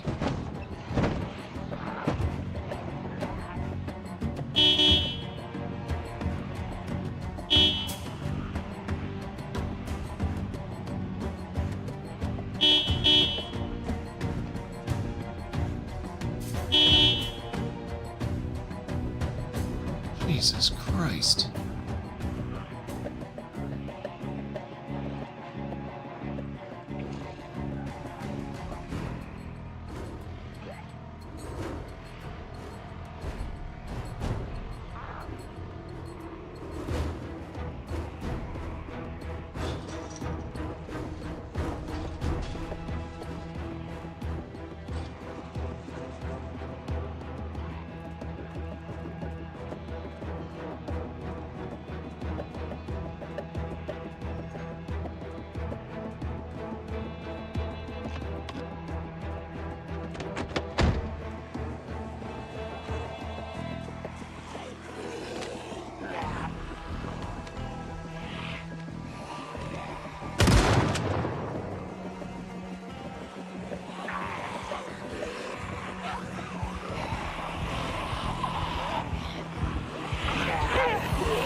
from the car. It's too late for that. Came to party. Party's just getting started.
Oh, here they come. Ooh, they're coming. You want to see what all the excitement is?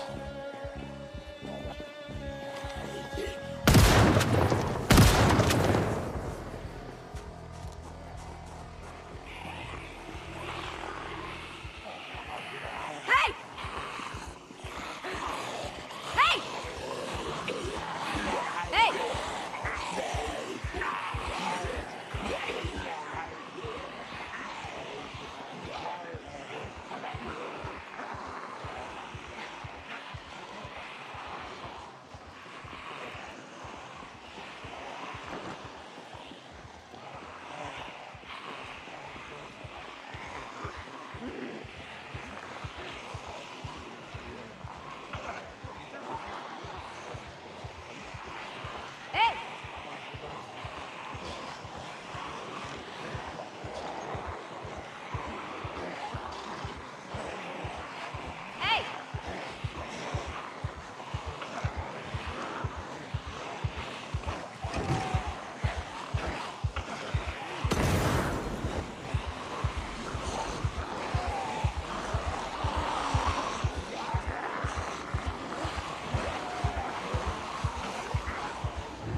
something. Still that ice cream? Yeah. Take that ice cream. Take that whole pint of ice cream right now.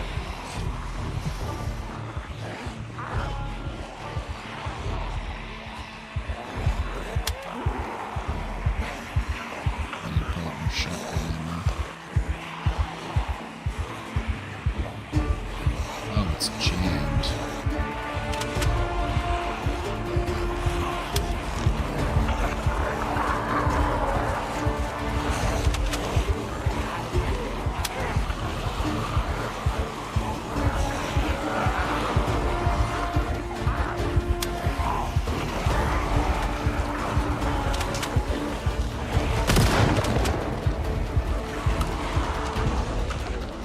Jesus Christ.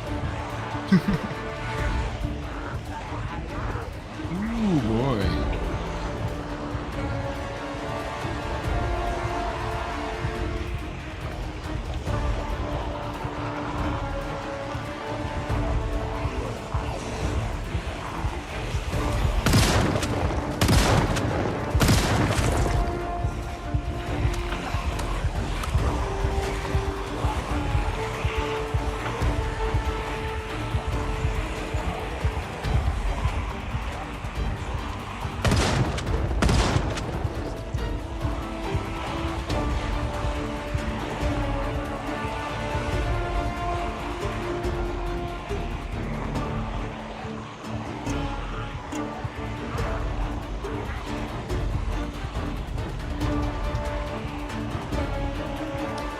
Yeah, it takes a little while for the zombies to die when they're on fire, but it is an effective way to kill them.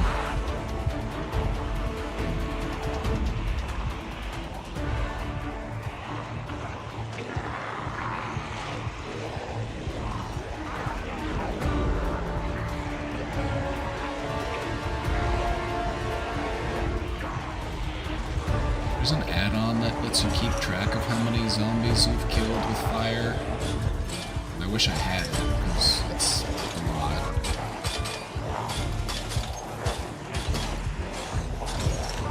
We're at like 563. And that doesn't include the hundreds that have been killed by Molotovs. Like, look at all them up there, just crowded around.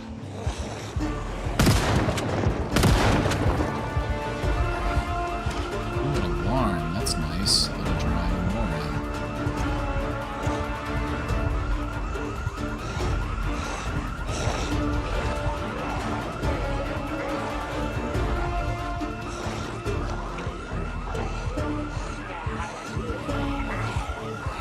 This is the generator factory. They might have the manual. They might have the manual for how to operate a generator in there. That's something we need. The power still hasn't gone out. We made it to Louisville pretty early on, so there's still power, but if we're gonna survive much longer, we're gonna need a generator. Although whenever we do a new character, I'm just gonna reset the world, do a fresh start. Yeah, I've decided for the next character, I want to do a sandbox mode, because I want to start off in one of the country towns, and you can only do that if you're doing it in sandbox mode. So I'll do a sandbox.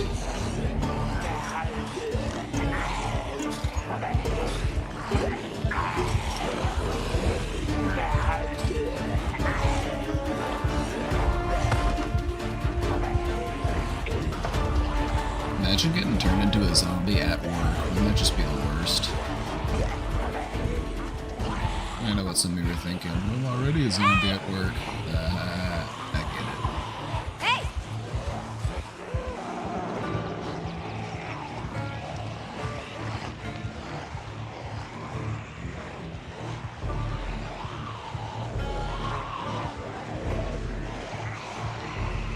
Sandbox. Yep, this game has a sandbox mode where you can adjust pretty much all of the settings.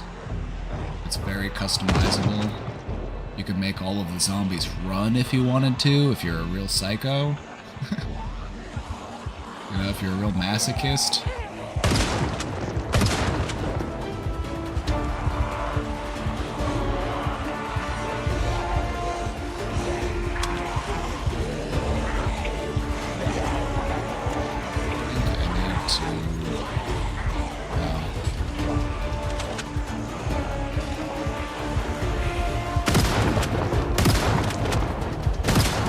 I need more of you to catch on fire. Why are you not on fire?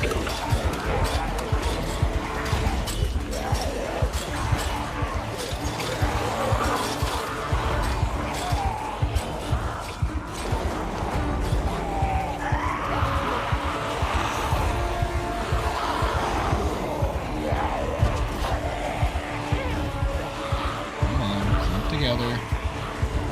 Clump together, catch on fire.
Where's that car alarm coming from?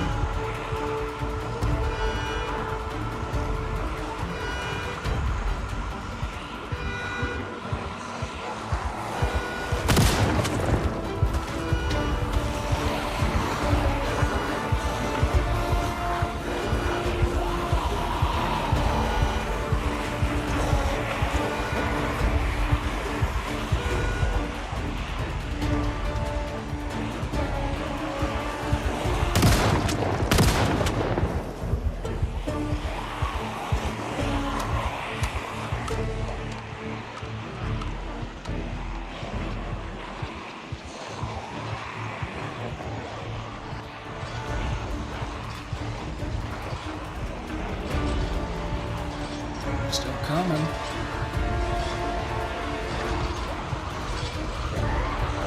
Holy shit.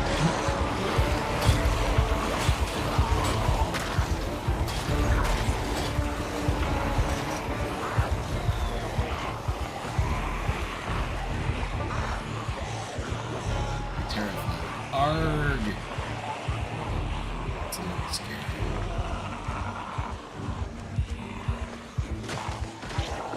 Alright, we're gonna start dying in the you hear that popping noise? That's the sound of the zombie dying.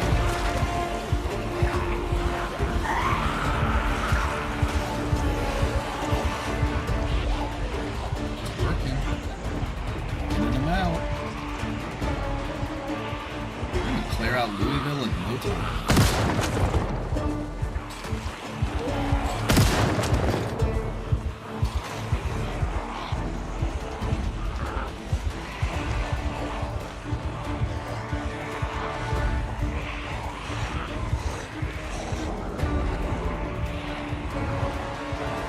A lot of it, like, it's kind of hard to tell which zombies just caught on fire and which ones have been on fire for a while, but normally they'll be on fire for a minute or two before they actually die.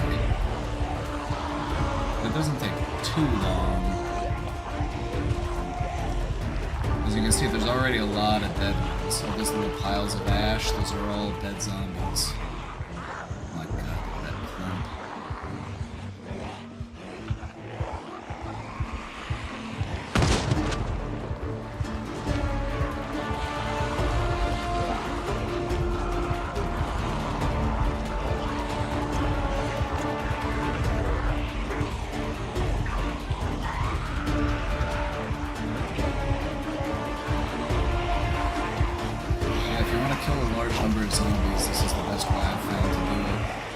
Outside of turning a car into a battering ram, it's also a good way to do it.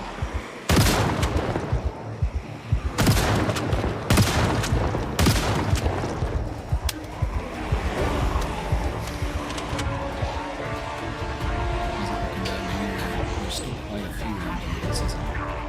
It's burrito.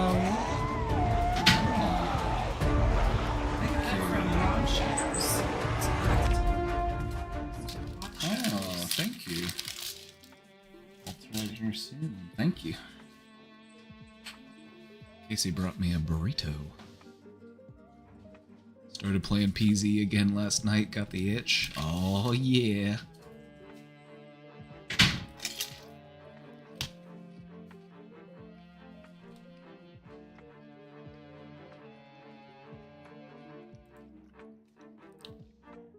So this is what we're after right here, this military surplus store. As you can see, it's absolutely packed to the gills with zombies.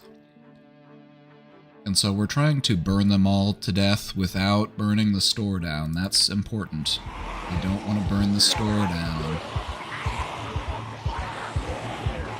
Just pretend you're one of them. Just pretend I belong here. Don't mind me. I'm one of you.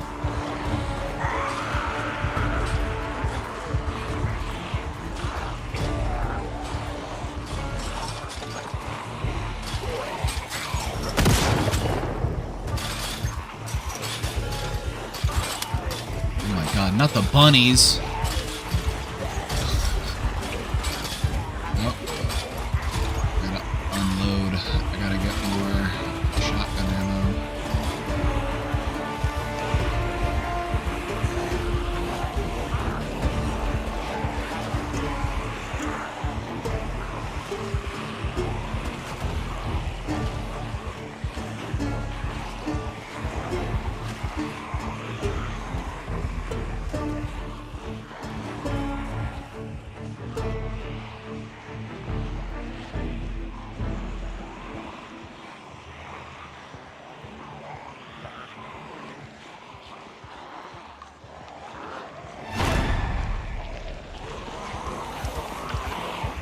Not the bunny.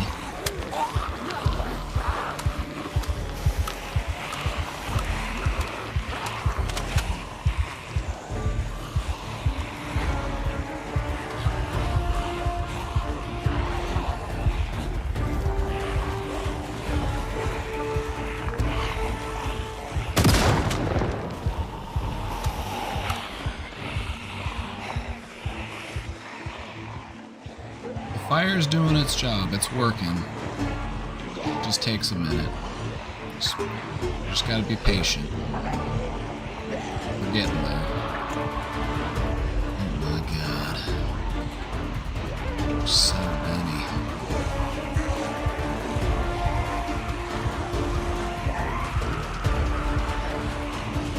Now that I've had a taste of Louisville, I'm hooked.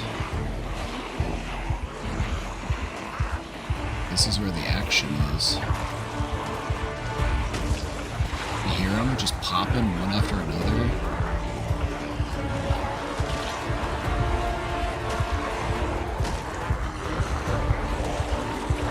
Hey!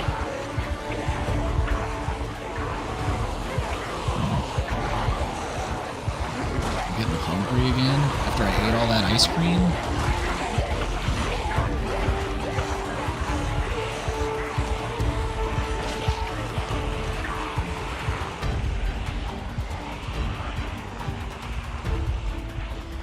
Dun dun dun dun dun dun bum bum bum. Oh, they're setting that car on fire. Uh-oh. Right, how's it looking over here? A lot better.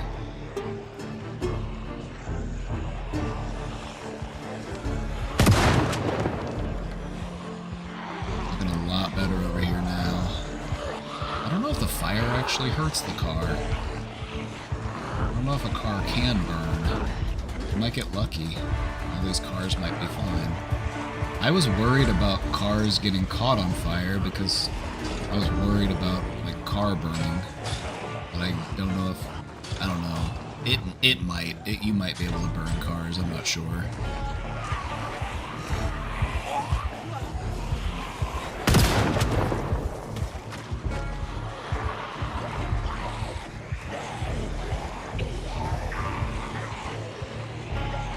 Behold our handiwork.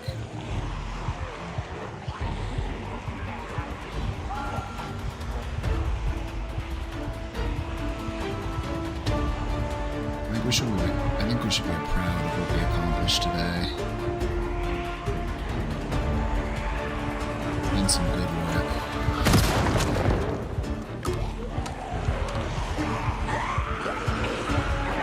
Oh, we're starting to get tired. It's fine, I've got just the thing for that. I've got some caffeine pills. I don't want to get caught sleepy.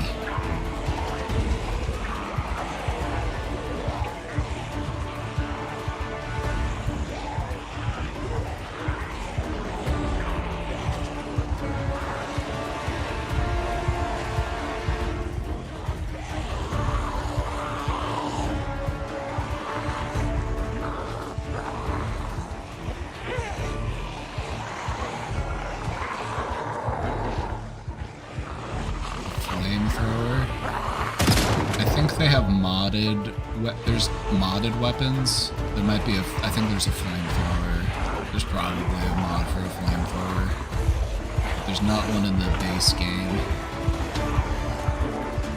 I don't play with any mods because I play on the very newest version, and the mods don't normally work with the newest version. Hey! Alright, it's starting to get dark.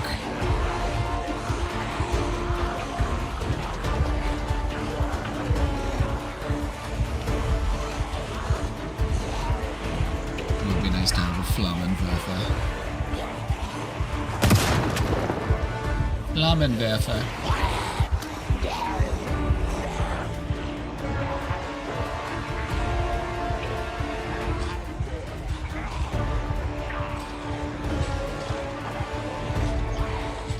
I think I'm gonna make my way back to my car.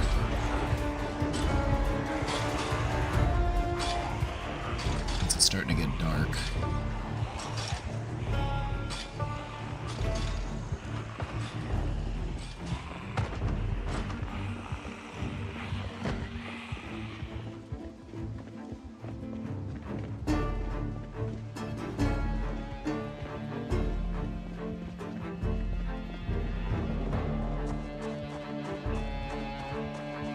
We'll go hop in the car and then drive back up there and see what's going on.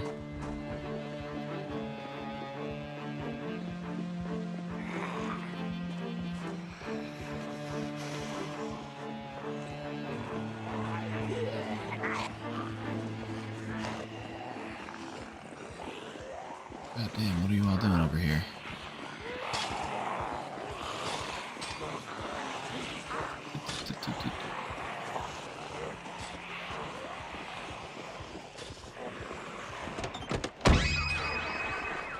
Oh, the VO raid. What's up, VO Nation?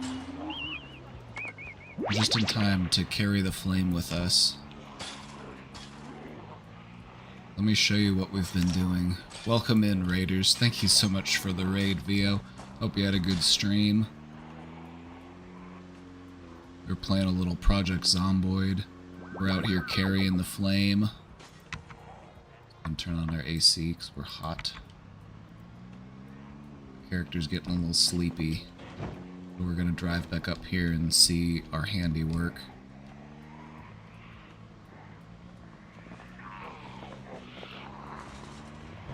Okay, see, that's what I was talking about. It's like, if you get too far from zombies that are burning, the fire just goes out.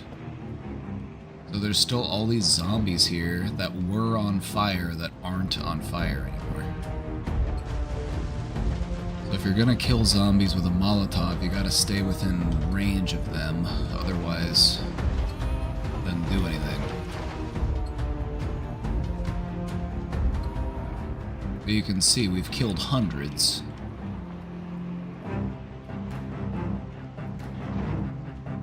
Which is a good start. We're going after that military surplus store. We're gonna get in there. We're gonna get in there. Am I wearing a hat made of hair? Shh. Don't tell them. Oh, I just... about to say, I should hit a zombie with my car so I could hit 600. Bonk. Welcome in, Raiders. We're carrying the flame. Playing Project Zomboid. If you've never seen this game before, it's basically The Sims in a zombie apocalypse. Currently in the biggest city in the game. We're in Louisville. And we're trying to clear out the infestation. We're trying to purge this city.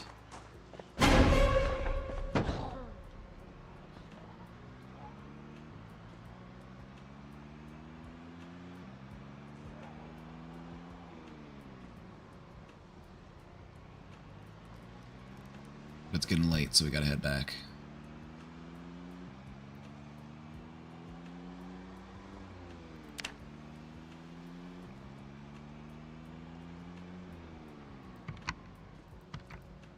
It's crazy how the air conditioner will make your car below freezing. It'll turn your car into a literal refrigerator.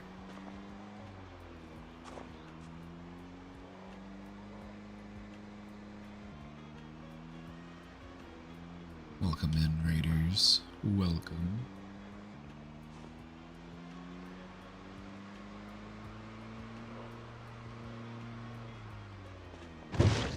Damn, that dude got pancaked.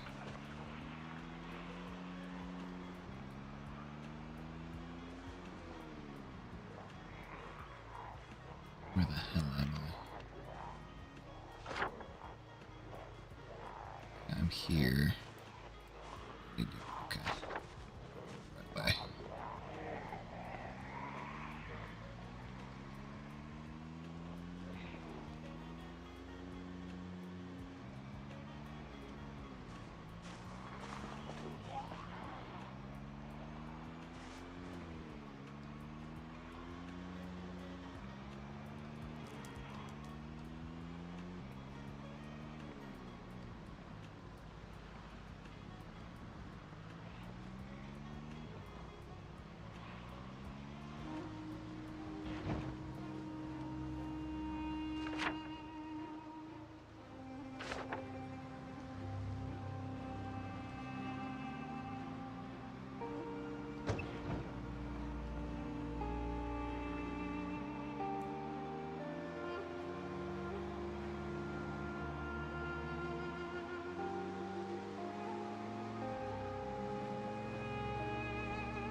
We'll make it back to our stronghold.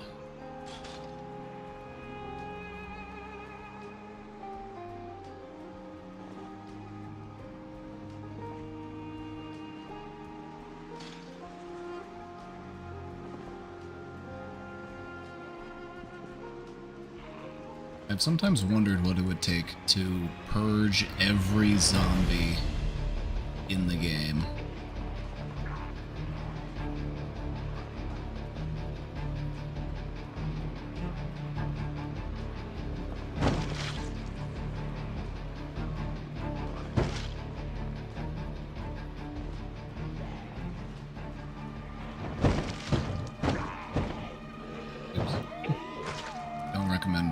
Zombies, it's bad for the car.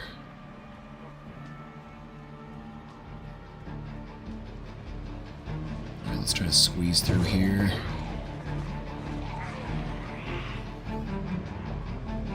few stragglers in the checkpoint.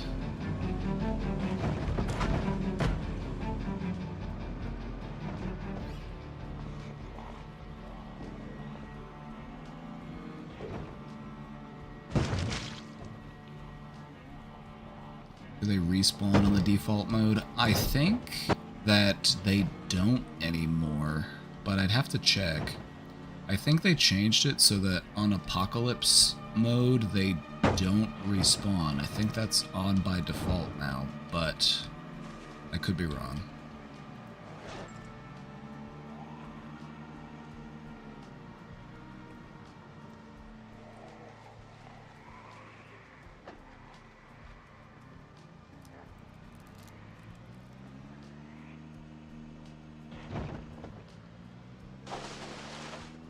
Yeah, I think they finally made it so that it's like a default setting that respawn is off. I like turning respawn off because I like to have the accomplishment of like clearing out an entire area, not have to worry about just zombies spawning back in.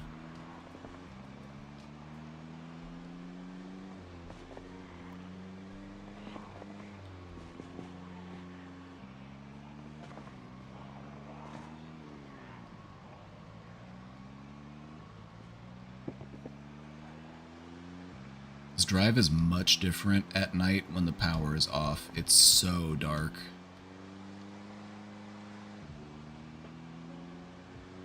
Like I said, we got to Louisville pretty early in our run, so there's still power. But the power goes off. It should. I feel like it should be off any day now, actually. I feel like we don't have much longer with the power on. Alright, we made it back.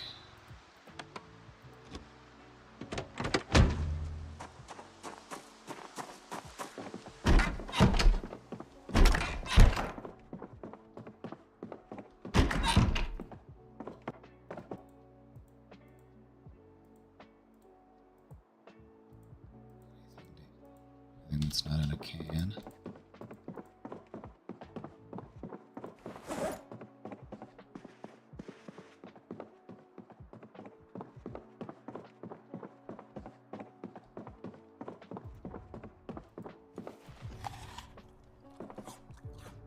How many days is she at now? This will be day 13. I made it 12 days.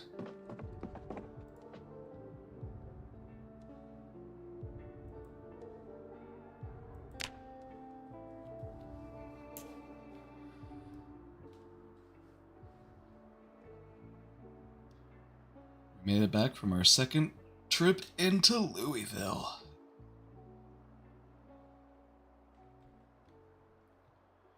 Very nice.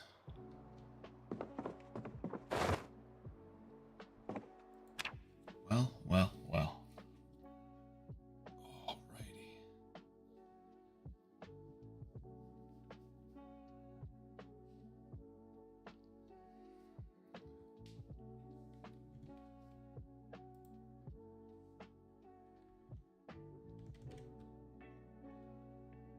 Caught up in the questions. Made it home for the day.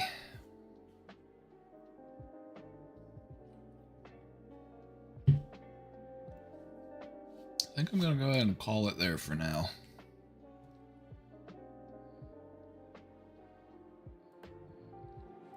Yep, I think we'll go ahead and call it a day. We'll pick back up where we left. We'll pick back up where we left off next time. Erica survives another day.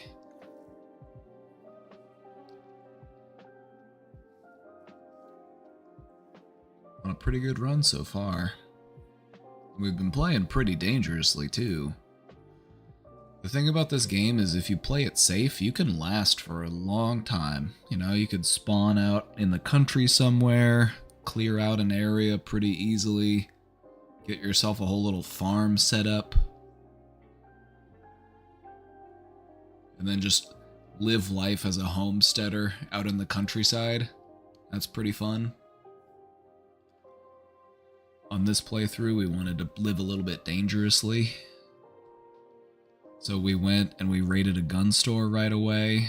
We went to the military checkpoint Cleared that out. And now we're going into Louisville trying to take over the military surplus store. We got a stack of Molotovs and we're ready. Alright, so we've done some experiments with the Molotovs and we've discovered that if you get too far away from a crowd of burning zombies, the fire just goes out. I'm not sure if that's a bug. It sounds like a bug.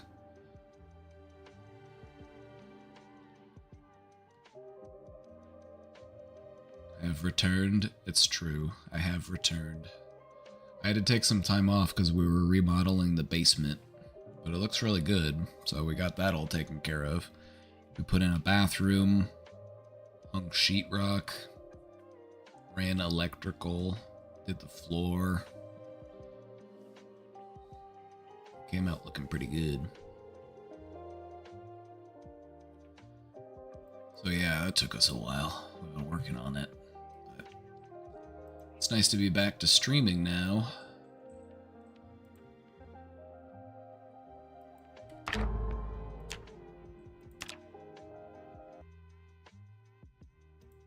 Alrighty.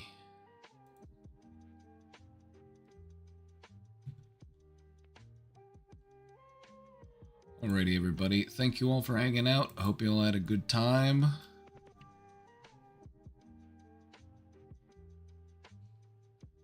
See you all next time. Take care. I'll catch you all tomorrow. Bye-bye.